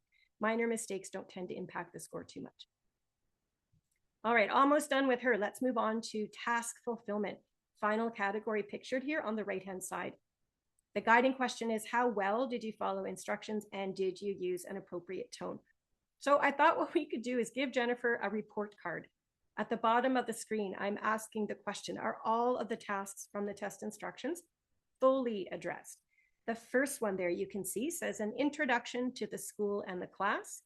And at a quick glance in that opening paragraph, she gave us lots of detail about the name of the school and where it was situated. That part's been done very well.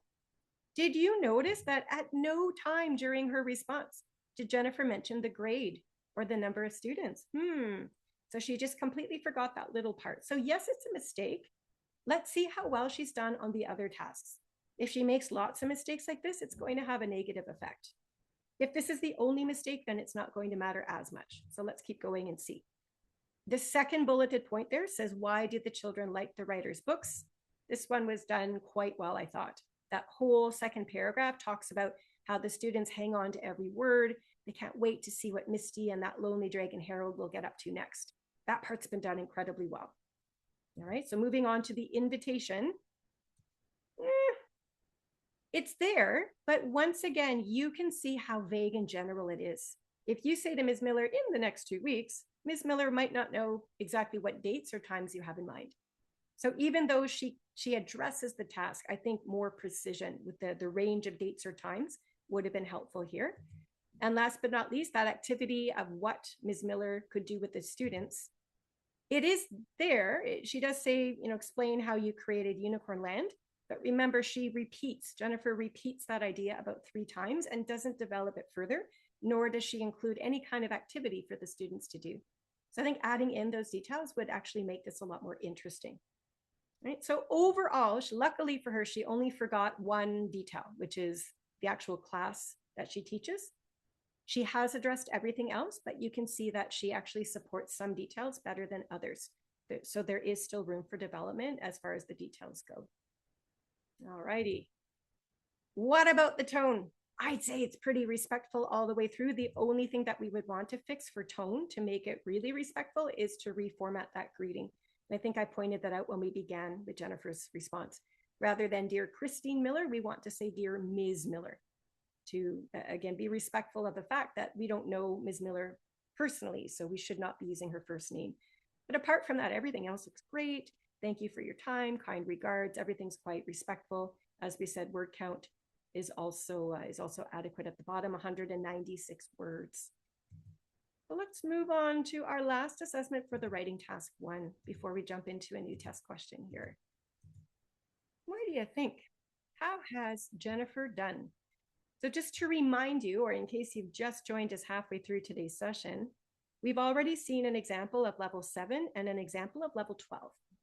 So use what we've talked about there to try to guide you as you assess Jennifer's ability. Does she demonstrate a similar skill set to our past CELPIP test takers, or maybe she's more in the middle ground? We haven't yet seen levels 9 or 10, so maybe Jennifer's more in that middle range.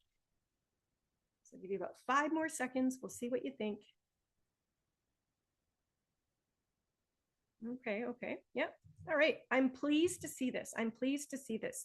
The vast majority of you are looking at the middle levels, levels 9 and 10. And you're right, it's definitely the middle ground. So let me reveal to you what score Jennifer actually did receive on this response. And here it is. Yeah, this is what a level 9 looks like. So level 9 says that you have control on complex grammar. So we're starting to see that emerge. We're developing our vocabulary. So yes, we are capable of including more precise words, sometimes even context-specific vocab with a more formal tone. At level 9, you are still going to see some errors. We counted 6, but the errors we see by the time we get to level 9 in writing, they don't have any effect on the actual understanding of the piece. And that's a really defining moment of what level 9 is all about. That's what sets it apart, I think, sometimes from, say, level 7 or level 5 or what have you. The mistakes here do not affect our ability to understand the overall ideas. So well done, Jennifer Clark. That is sort of that minimum benchmark score we were looking for today. So that's one way to achieve a level 9. Okay, so to wrap up what we were doing with our emails, you can always use this structure, not just for CELPIP, but in the real world too. Your greeting has to address formality correctly. In this case, we were formal, dear Ms. Miller, because we didn't know this person and they're a famous author. So if it's a friend, you can say, hi, Bob. If it's not, if it's formal like this, dear Ms. Miller is appropriate. The purpose statement is the reason for writing. So in this case, I think our writers made it fairly clear right away that they wanted Ms. Miller, or the author, I guess, to come to class. The middle paragraphs, the body paragraphs, are the paragraphs that address the main bulleted points and include the specific details that you're making up. You will have a new paragraph for each new topic that you are discussing. So the number of paragraphs you need depends on the number of ideas you include. Usually there are at least 2 middle paragraphs. Sometimes there's even 3. It all depends. Your concluding statement we just talked about. So there's one sentence usually to wrap up the email. In this case, again, if we just said something like, well, we hope you can visit and look forward to hearing back from you. Something like that might just be fine. And our sign-offs, we spent some time on this earlier. So there's an example of a 2-word sign-off, kind regards. There's an example of a single word sign-off with sincerely. Notice the capital letter usage in both. If it's a casual email, you could still use the formal sign-offs, or you could go with cheers if you wanted to. You might see that from time to time. Okay. Oh, and signature. We can't forget about that. Use your real name or make a name up like Mrs. Appleby did. But either way, you should have a signature because that's one of the conventions of email. All right, great work so far. Task 2 here, we're going to go through this in about a half hour. It won't be quite as involved as I've only got 2 responses to share with you rather than 3. But I do have a new test question that I thought we could start with. Please read through it on your own, and then I'm going to ask you some questions about it.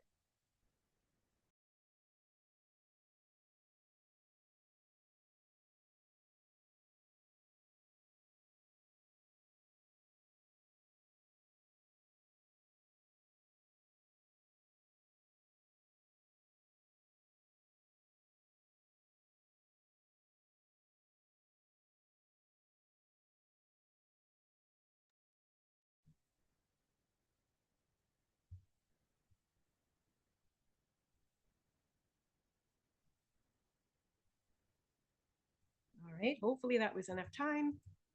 Let's start this one off as well with a bit of a true or false. You should include details about the hotel and the training. Would you say true or would you say false? What makes sense here? You should include details. So are you going to name the hotel? Are you going to explain where the hotel is? Maybe specify what kind of training you're doing.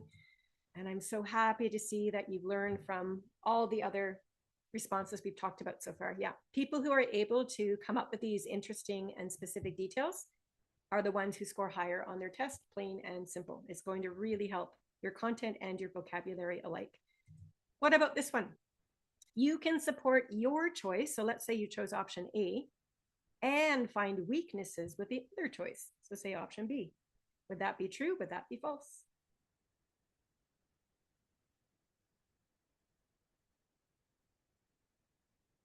And this one is true as well. Yeah, so you actually have some choice here. If you selected option A, I mean, you could come up with 3 reasons why you just want to keep your vacation the way it is and not go to the hotel. That would be okay. Or if it comes to you as you're typing, you might think of 2 benefits of keeping your vacation and then throw in 1 weakness or problem about what could happen if you went to the hotel. So again, you've got some choice. I would aim, you need at least 2 reasons, if not 3. So bear that in mind. But sometimes it depends on the question you have and the ideas you can think of most quickly. You always want to be mindful of your time, so make it as easy as possible on yourselves for sure. Sakshi, I hope you know the answer to that question. Yeah, you always have to have separate paragraphs. Always, always. It's not okay to write one gigantic block of information when if you've got 2 reasons, then there are 2 middle paragraphs. If you've got 3 reasons, well, then there's 3 middle paragraphs, right? That is the expectation for the conventions of writing because it makes it easy for the reader to follow. Yeah, okay. Here is the question. You've already read it through. Really quickly, can we look at option A? Option A says, I think we should keep our vacation time and not go to the training. If that was your choice, lay it on me. What makes sense here? What would be the reason? Why do we just want to keep our vacation the way it is and just not go to the hotel? What would you say to that? Okay, we want to spend time with family. That makes sense. Sure. That's the first thing everybody thought of all at the same time. So it's a very obvious and easy answer to support. Wonderful. Here's a couple of good ones too. We've already scheduled our vacation and our deposits are non-refundable. So of course you want to hold on to that vacation time so that you're not out the money. That's 2. And some of you are also suggesting that ever important work-life balance, where we need to take a break from work just to keep our minds mentally strong. And we probably would be more productive once we return to the office, having that vacation time. So right there, that's 3 reasons why vacation time is important. That could be your response. 3 separate paragraphs, each elaborating and giving specifics about why vacation is important. Can we flip the script now? So that's 1 response. We're now going to have a completely different response from a different test taker who maybe thought option B is the best way to go. This is the person that is willing to give up those 2 days of vacation to go to the hotel. What would be a solid reason to do that? We want 2 minimum, if not 3. What do you think? What do you think? Productivity. I don't know what that means exactly. Shathi Muni, would you be a little bit more specific? I could spin that in a couple of different ways in my own head. So I want to make sure that it's your idea, not mine. Let's move forward. What else? Okay, relationship building. I always get that one first. That's the first one I thought of. That's obvious. You go to a hotel training, then yeah, you're going to meet probably different employees you've not yet had the chance to work with, and you get to know them better. And then can we go back to productivity? This is how you do it. You connect your ideas. Once you've established that you're building professional working relationships, I would then make the case that when we return back to the office after the training session, we would have established a more comfortable working relationship with the people we met. So it would actually improve our work performance. There's better trust and there's better cohesiveness on the team, which might just lead to being more productive as well. So do you see how those ideas go together? Well, if you just said productivity, I wouldn't have known what you meant. But by connecting those thoughts together that way, I think it does make sense. All right, what else? Siddhant, I'm not sure I would focus on my own personal career. I mean, you could, it does make sense. If you receive training, of course, they're going to be better at your job. But here's the thing, your tone is important, yes? You're writing to your boss and you're explaining what you'd like to do. And the boss doesn't want, how shall I say this politely? The boss is probably more focused on the bottom line of the company, not so much on your own individual career enhancement. Does that make sense?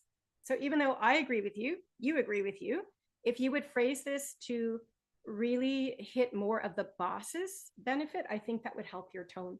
So I might just say something like, developing our skills in the training session will make us all better employees who will be more productive in the office. Kind of goes back to that last one. So, we likely as a team would secure more business and expand on the revenue for the company. Something like that would work. Does that make sense? Again, like it's a personal choice. We're all different people, but it's just the way it was drilled into me. It's not about what I can get. If I'm writing to the boss, I'm focused on my audience's needs, and I'm really going to address what the company needs as a whole. It's just a personal suggestion, but again, each of you, I want you to think about it on your own and use your own style. That's always the most important. Yeah. Anyway, makes sense. I think we've got lots of ideas here for why we should go to the hotel. Did anybody suggest? You could throw in sort of as your last remark, it's not as important, but you might just say, once the workday is done, each day at the hotel training, the team can come together and actually have some relaxation time on the beach. So it still offers relationship building, but allows us to relax. So we'll be fresh. So you can kind of use that. Don't come right out and say it's a paid vacation. The boss doesn't want to hear that, but you can sort of approach that idea as long as you're careful with the wording. That might be something you'd throw in. Anyway, here's your first response. We will only be looking at 2 for the second answer here. Notice, by the way, too, it's not written as an email, which is okay. You don't have to use email format for this, but you could. It's totally up to you. So we don't know the name of this CELPIP test taker. They've just addressed their boss by name in the top. They said, hi, John. This is casual, right? First name and hi. This is acceptable if you've got a very comfortable working relationship with your boss. Those of you that don't know your boss well would go formal. Dear Mr. Smith. So you choose accordingly based on the situation. But what I see here looks good to me. Can you read through this person's work and look for evidence of their position and how they're supporting it? And we'll do a quick talk after you've read it.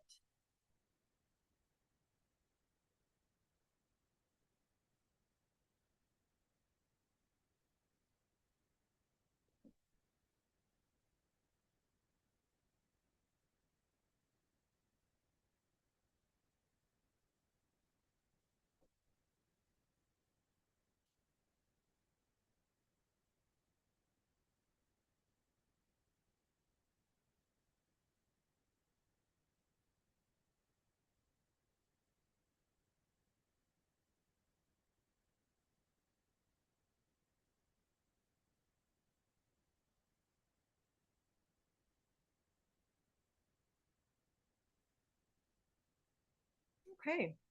Not bad, not bad.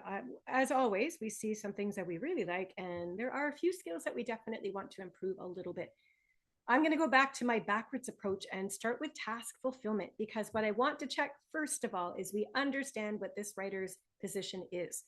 And your position when you write this, whether you choose to write an email or whether you choose to write just a regular response like this person did, both are acceptable. But either way, you need to have your position identified very clearly right in the beginning. So this person says they're willing to give up vacation and go to the training. So we need to know that first. Notice we didn't just say, I support option A or I support option B. Please don't do that. There's no specific info if you do it that way. So use your actual words to specify what the position is. So going for the training, that's what this person's doing. I noticed that first paragraph in the middle there does talk about vacation, but it doesn't really come right out and give us the reasons to suggest specifically why we'd be willing to go to the hotel for training. Those details don't arrive until that second large paragraph. You can see right there. Luckily for this test taker, they did include 3 details, right? First of all, they don't have a lot of company events. So that would be one, maybe to have more. Improving their skills. I think some of us thought of that one too. And then relationship building is that final one, getting to know each other. So I'm glad to see that at least we have answered the question with relevant, appropriate details, but the details themselves, as you can see, are not very specific. So more on that in a moment. We're just looking at task fulfillment. at the moment here. Word count checks out, right? Between 150 to 200 words. And our tone is very, it's formal, but it's friendly, right? We're still using that casual greeting. Hi, John. And the rest of it looks pretty formal to me. So going back to the content, as I said, that second paragraph there, it seems to discuss more about how much vacation employees are getting than on the specific test question of giving up 2 vacation days for the training. So we want to strengthen the content of this response by connecting all of the details mentioned here about our vacation time to the specific instance in this test scenario about giving up 2 days of our vacation. That would definitely help to, again, strengthen the content. And even though we've got those general ideas in that last paragraph, we didn't mention things like the name of the hotel. Where is this hotel? What types of skills or what type of training course are we going to be encountering here? Are we being trained on conflict resolution? Are we being trained on how to grow business and secure greater reach when we're looking for new candidates, right? So there are so many different ways we might have really beefed up the content. What we have here is what I would call adequate, but it's quite general. We're missing a lot of that precision that we look for. So content, if you ask me, is one of the 4 categories we're looking at. It's probably the weakest of the 4, I would argue, for those reasons. Luckily for this test taker, they demonstrate quite a few strengths in the other 3 that kind of balance out the weaker content details. First of all, there is much precise vocabulary sprinkled throughout the entire response. And once again, it's not always just a single word choice. You can see we've got groups of words being used together correctly, showing that proper syntax. So friends, outside work, team lead, absent, overall decrease in productivity, lamenting, beneficial, opportunity. This is some of the best vocab we've seen so far, actually, in session today. I don't see any words there that I would call awkward, unclear, or imprecise. So his vocab, or their vocab, I guess, is quite well done. Under readability, there are a couple of grammar mistakes. Did you notice that? Ironically, the rest of this response is so well written, lots of complex sentence structures, great clarity in writing. It's the opening where this person makes, I see 3 little tiny mistakes here. Right? So I second your suggestion is a casual way to agree with the boss that they'll go to the hotel. This is fine. But he says, I second your suggestion to reduce the number of vacations days. Not quite, hey? Reduce the number of vacation days, it should be, and send us for a training instead. Not quite. Send us for training instead. So there are 3 tiny little grammar mistakes there in that opening. Luckily, once again, they're small mistakes that do not affect our ability to understand that this writer is willing to go to the hotel. And because there are no other mistakes throughout, there are no serious mistakes, the readability score is still going to be quite strong, not going to have a terrible effect on the score. Where this writer really shines is the sentence structure. And I'm just going to circle some of the different conjunctions and transitions and structures that this test taker is demonstrating that really, really demonstrates complex ability and variety. They're not just repeating the same structures over and over again. All right, so after being a team lead, surprisingly, this is the way that this person is starting the different sentences there to connect ideas. In that last paragraph, those 2 underlined phrases, they go together. So will not only, but also. That's a structure that some of us have learned, and it is a higher level structure. It's harder to use that one correctly, but this person has used it correctly, so no problems there at all. Again, paragraph is fine, paragraphing is fine. Different ideas discussed in different paragraphs, that's exactly what we want to use. Okay, so how are you going to assess this one? The content details, as I said, are probably the weakest. There's not a lot of that precision or the specific examples that we'd like to include, like the name of the hotel, the type of training, and so on. But there are just so many other high-level examples of skills.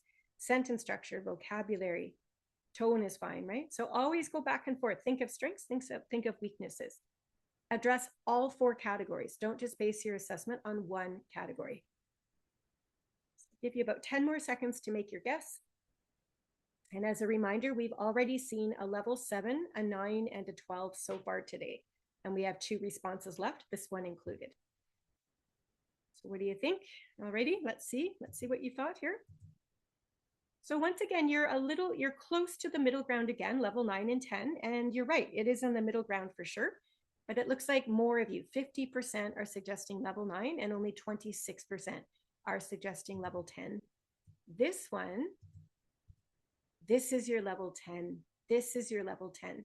I'll explain to you why this is a level 10 and Jennifer Clark's was a level 9, right? There's only one level difference between them, but there's quite a lot of difference in complexity. Think of level 9 as your intermediate, and your level 10 is more high intermediate, and you're just about ready to get up into the advanced levels. By level 10, of course, we're organizing our work into proper paragraphs. I hope even by level 9 that's become automatic.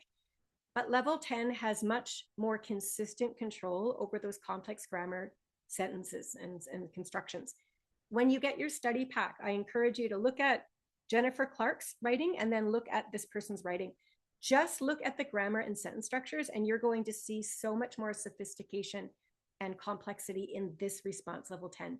It's quite a remarkable step up from what she was able to demonstrate there.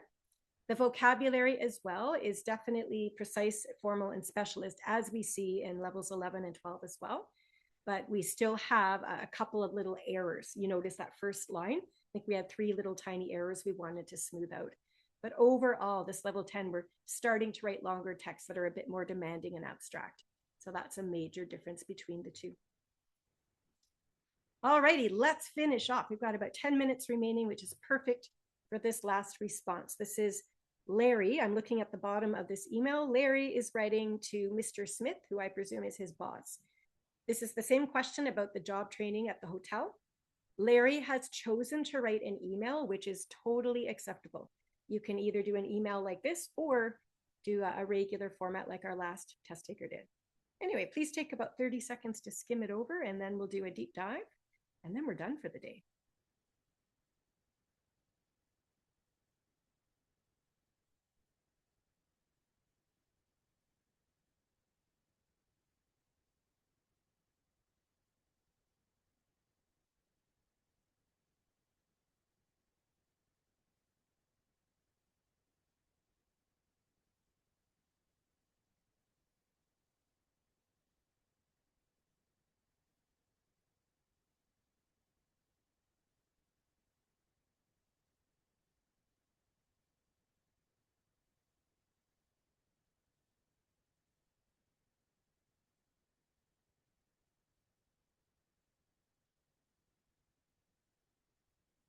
Okay, nice job, Larry. Let's see how he's done.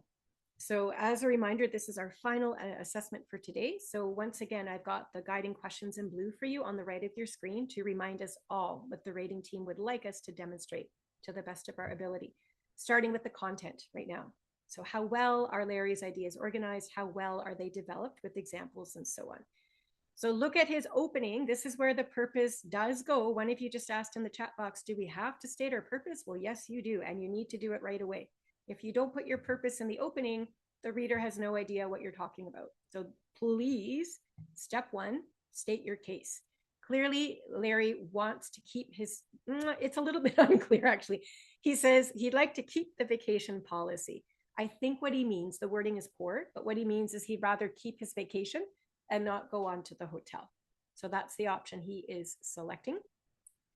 He also, by the way, as he organizes, so coherence, how well do the ideas flow together? He uses very clear transitions all the way through. So firstly, secondly, and finally. So each paragraph is going to discuss a different main idea with some supporting details. So using these sequential transitions can be helpful to number the thoughts so we know exactly when the next idea is being presented. So in that first paragraph there, the first reason why Larry says he'd like to keep his vacation the way it is, he looks at the training at the hotel as an extension of work. And he acknowledges it would benefit himself, sure, but it would benefit more the company. So that's his argument to say, you know, I'd rather keep my vacation because vacation isn't supposed to be work related. It's quite an abstract idea and it makes perfect sense. So it's an interesting one to begin with. His second one there is the one you all thought of. And this is probably the most obvious, I think. So he's got a family and he specifies he's got a wife and children. So he'd like to spend time with them. And finally, he throws us in a weakness with the hotel option. He says there would be distractions at the hotel. And he gives a couple examples here of the crowds and the heat. So this is an interesting structure. The first and second details support his chosen position. That final one gives a weakness with the other option. This is a really strong persuasive technique. It's a good way to go. So well done on that. I do want to dive a little bit more deeply, though, into the precision of some of those supporting details. So the ones underlined in green here are the best examples that Larry shows. But I also want you to look at, the other examples here too, right? Not all supporting details are quite as precise. So he does mention his position, I guess, at the top, where he says, keep the vacation policy. I had to sort of interpret that in my head. I had to read it about 2 or 3 times, and you might have as well. It would have been better for Larry to say something like, rather than go to the hotel for training, I would like to keep my vacation booked the way it is. Something to really clarify what he means there about vacation policy. Because technically the boss has asked them if they'd all be willing to give up 2 days of vacation to go to the training. So do you see what I mean? When he just says keep the vacation policy, does that mean is he agreeing with the boss or what? So making that a little bit more clear, I think, would be helpful. As soon as we start reading through the content, of course, we understand what he's getting at. So that's not all is lost. This detail here talking about the senior employee, he does talk about his family, he wants to spend time with them, but he mentions as a senior employee with a family. Senior employee just means that he's been in the company a long time. And we have to ask ourselves, does it matter if you're senior or junior in this company? And the answer is no, it doesn't matter whatsoever. This survey was sent out to every single employee to weigh in on whether they'd be willing to go to the hotel training or not. So I would just remove that detail altogether and just focus on the fact that I've got a family and I'd like to spend time with them. I think that would really help to enhance that particular detail. And then the vacation time is when I spend the days building relationships. We understand he wants family time, but the wording here is a little bit awkward, and this is probably the most offending one. They will not like to see me less. I think we understand what he means. Again, he just wants to see his family. But these underlined expressions here, if you compare them back to the strong examples we looked at earlier, I think you'll notice that these ones have not been either as clearly articulated or as well supported as we've seen before as all. Anyway, on to vocabulary. So does Larry choose a fairly decent range of vocab? Are there any words here you'd like to point out very quickly before I underline them for you? There are many, by the way. I'll throw it open to you first as your last opportunity to do some vocabulary work today. Any words that jump out at you? Better equipped is a good one. Yeah, Manmeet noticed that one. A few of you have. Conducive environment, Cody has mentioned. Yeah, I agree. Distractions is a great choice here too, as Gurjeet is suggesting. Yeah, it looks like a lot of us now have similar ideas. Good. Yeah, so if you're able to look at a response like we're doing now and start picking out words that are just obviously more interesting and descriptive and specific, then that's a good sign. These are the types of words that you want to start using more of in your own writing as you practice.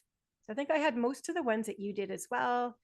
I thought local university, I know he doesn't name the university at the bottom there, but his whole point is just talking about how it would be a better fit for him to train at a university. So I thought those words really made sense in the context of his ideas there. Okay, there are some imprecise vocabulary expressions though, and most of them, frankly, fit back to those same sort of content ideas that we wanted more elaboration upon anyway. You'll notice as you study, I think that your vocab choice and your content details do go hand in hand. If you're not using precise vocabulary, chances are your content details are also quite general. So a lot of these are similar, as you can see. We want to revise them or rewrite them a little bit. Yeah, like his opening there. Hey, well, I really appreciate your offer on the job training. I might say, well, I really appreciate the offer to train at the hotel. That would just be clearer, and so on. You can play around with words later on. And readability, we already know that Larry has paragraphed quite well, and he's got those transitions, firstly, secondly, and finally. All of that looks great to me. The spelling and the punctuation are mainly correct, so there aren't any major mistakes that confuse us. As we said, there are a few expressions or just a few words that the grammar is a little less than ideal, but we still understand the meaning. And that is always the most important part. And then finally, when we look at task fulfillment, I would say his tone is quite respectful most of the way through. And really quickly, before we run out of time, I wanted to show you a very effective persuasive technique that will help you win an argument in the real world, but it's also going to enhance your CELPIP score. So this very first sentence, it's demonstrating a complex sentence structure, first of all. And we know that if we can write with more complexity, we will score better under readability. But I want you to acknowledge the tone here. We know Larry wants to go or keep his vacation rather and not go to the hotel. The boss wants them to go to the hotel. So Larry has the difficult job of basically rejecting the boss's offer. So do you notice in his opening, Larry acknowledges the boss's offer first. He shows appreciation for having the opportunity to go to the hotel for training. So he starts with the boss's idea, but then he brings it back to his own position, which is the opposite. So while I appreciate the opportunity, I would like to keep my vacation as scheduled. That's the way to soften any hard feelings. When the boss reads this and sees that Larry doesn't want to do what the boss wants him to do, at least by being respectful of the boss's offer first, it's going to soften the hard feelings the boss might feel by being rejected, if you will. And he uses the exact same approach down here in that third paragraph. It is the same sentence construct, but I think it's okay to reuse a few constructs a few times. I wouldn't call this repetitive. It's the same construct from paragraph 1 and then all the way down in paragraph 4. So that's okay. But it's a complex sentence structure. And again, he acknowledges the hotel first. While being at the hotel is inviting, and then he mentions his own idea. I prefer learning in a more conducive environment, which means the office. So really respectful tone and complex sentence structure, 2 in 1. The only part of this response that might be revised for tone is the final. And this is a little bit subjective, depending on how you yourself interpret the idea and the intent. So remember, Larry is supposed to write to the boss to give his opinion and support it. And in this case, he wants to hold on to vacation. At the very bottom, here's what Larry says to the boss. He says, I have all the confidence that you will make the right decision. Please let me know if you need my help talking to other employees about the issue. Okay. On the one hand, you might look at some of the respectful language like please and confidence in you and so on, and you might interpret this to mean that it's a compliment to the boss. That's definitely one way to interpret that. But remember, the boss is the one reading this. And the moment the boss sees, oh, I've got confidence that you'll make the right decision, let me know if you need my help. Some bosses, maybe you've worked with one of them, some bosses might actually be a little bit offended and assume perhaps that you're being a little bit condescending or patronizing. You're overstepping. The boss sometimes is the one that likes to make sure they are the one making all the decisions. They might not take too kindly to having an employee, basically instill confidence in them and wanting to help talk about the issue with others. Do you see what I mean? So it all depends on the reaction of the person that's reading. So part of our writing ability with tone is to consider our audience, what we know of them, and to consider if what we've written could actually be offensive. Okay, so in this case, I can't weigh in one way or the other. I don't know Mr. Smith personally. Larry does. Perhaps Larry knows Mr. Smith is a kind and patient man who would actually appreciate the offer of help, right? So do you see what I mean? Does that make sense with the tone? Tone is really difficult for a lot of people. So I'm just bringing this up as a point of discussion to make sure you're thinking about these things. Nobody's saying anything. Are you there? Is my mic on? Does this make sense? Yes or no? Are you with me? Okay, phew, for a second, I thought my microphone was broken. Nobody was saying a word in the Zoom chat. Anyway, I'll leave that sit with you and you can take from that what you will.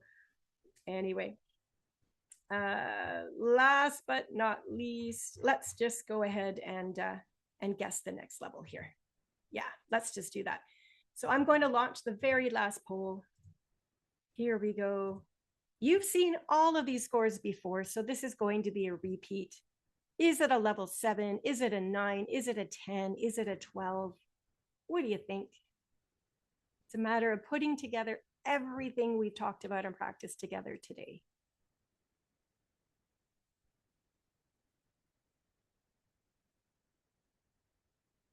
Okay, you've got 10 more seconds to make your last vote count, and then we are finished with our webinar today. That'll do it. Okay, here's what you're saying. Okay, you can see there's actually quite a bit of representation on all 4 of those scores, but we do have a winner. 39% of you have suggested that level 9 is probably the score that Larry earned. And by the skin of your teeth, the level 9s take it. Yeah, this is a level 9. And I'll remind you, you've already seen this. Jennifer Clark was the other level 9 test taker today. Level 9, as a reminder, they have control of complex grammar, and we saw that, but they don't have as much consistent control. Remember those awkward sentence constructions and less than ideal grammar structures I pointed out to you? We didn't see that in the level 10 or Mrs. Appleby's level 12. So when you get your study pack, go back and you'll see exactly what I mean.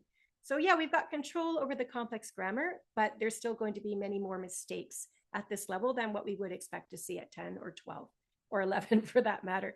The vocab as well is definitely showing some accuracy and precision. Sure, we're developing the vocab, but remember back, there were still some words here that were less than ideal. It's not as sophisticated as what we saw in that level 10.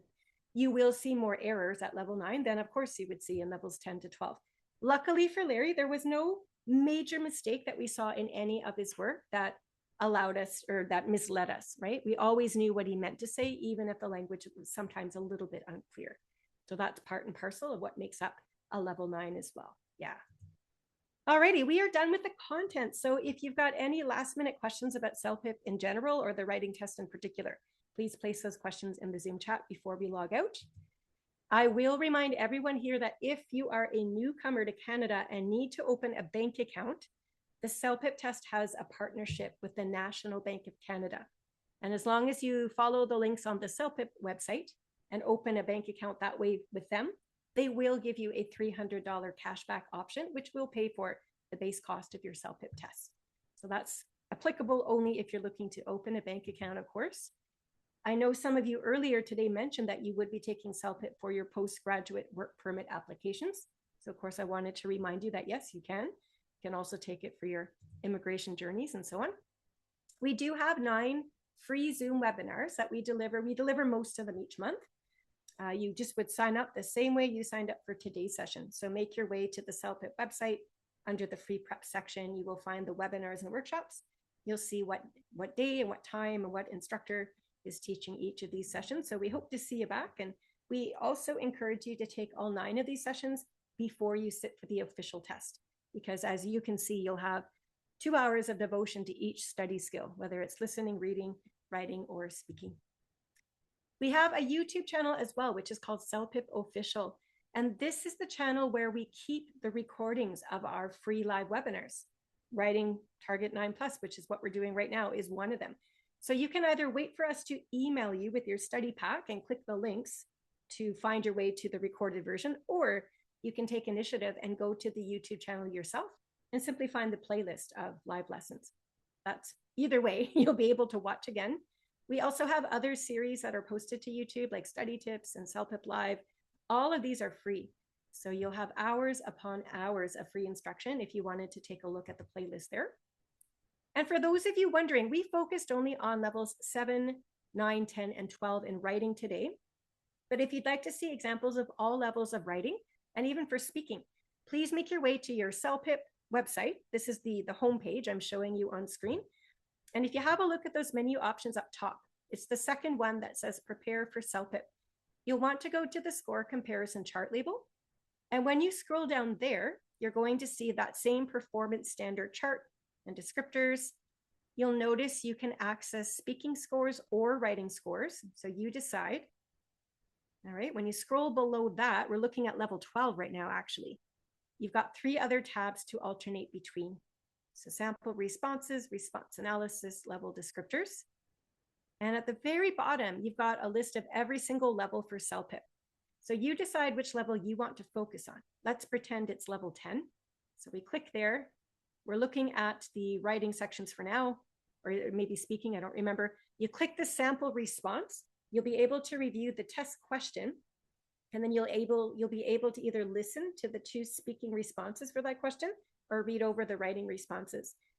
And then when you click response analysis, this is a little summary of the strengths and weaknesses of those categories that we were talking about today. So it's a really great resource. It's free anyway. It's available right on the website. And when you're familiar with what the levels look like, you're more likely, I think, to achieve your desired level yourself. We do have an official CELPIP podcast. That's the name of our podcast, the official CELPIP podcast.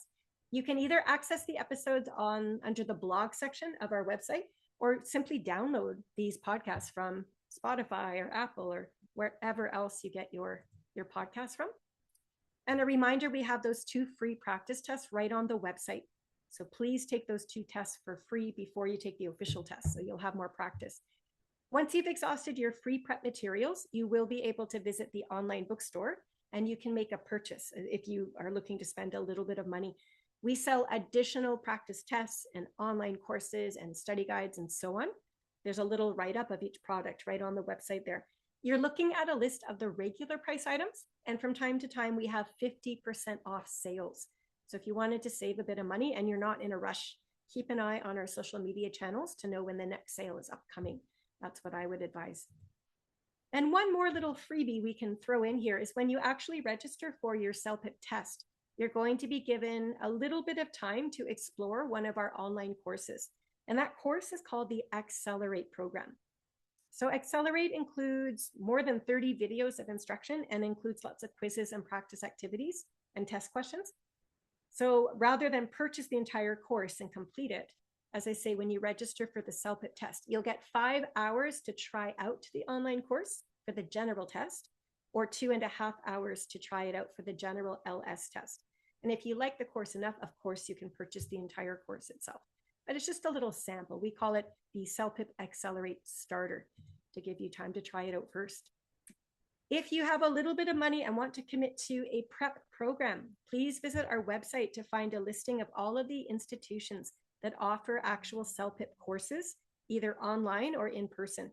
We've got several in Canada and several as well internationally. And the teachers that instruct these programs are all certified CELPIP instructors. So again, these Zoom webinars are a great starting point, but as you can see, we have lots of people in attendance. Generally speaking, these courses would be smaller, so you'd have more time with the instructor and your classmates. And as I said, some of them are online, some are in person. So please check the schedule. You'll find it on our website. The scheduling and the pricing of these courses varies depending on the institution. So you'll want to read up and see what times these courses are offered and how much those schools are charging. And last but not least, if someday you decide you wanted to study at a Canadian university or college, you would probably need to provide an academic language proficiency score. And the Prometric team, which is the same group that offers you the CELPIP test, Prometric also administers an academic language test called the CALE. And we do offer webinars online as well, free to take, that will instruct you about CALE. And you'll also be able to find where the nearest test centers are to you at the cale.ca website. This is one test you technically could take from home on your home computer if you lived in one of these 13 countries that you see listed on the screen. And I will leave it at that for today.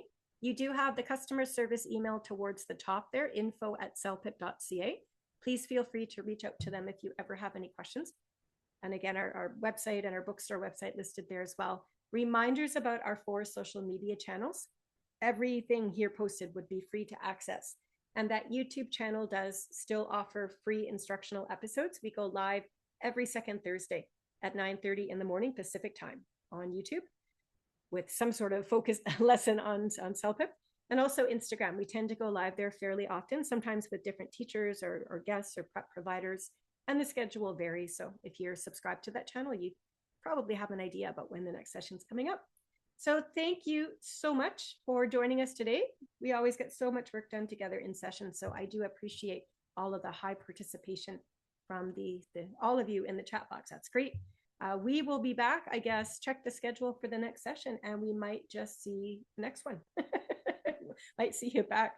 Take care, everyone, and please enjoy the day ahead. See you next time. Bye-bye.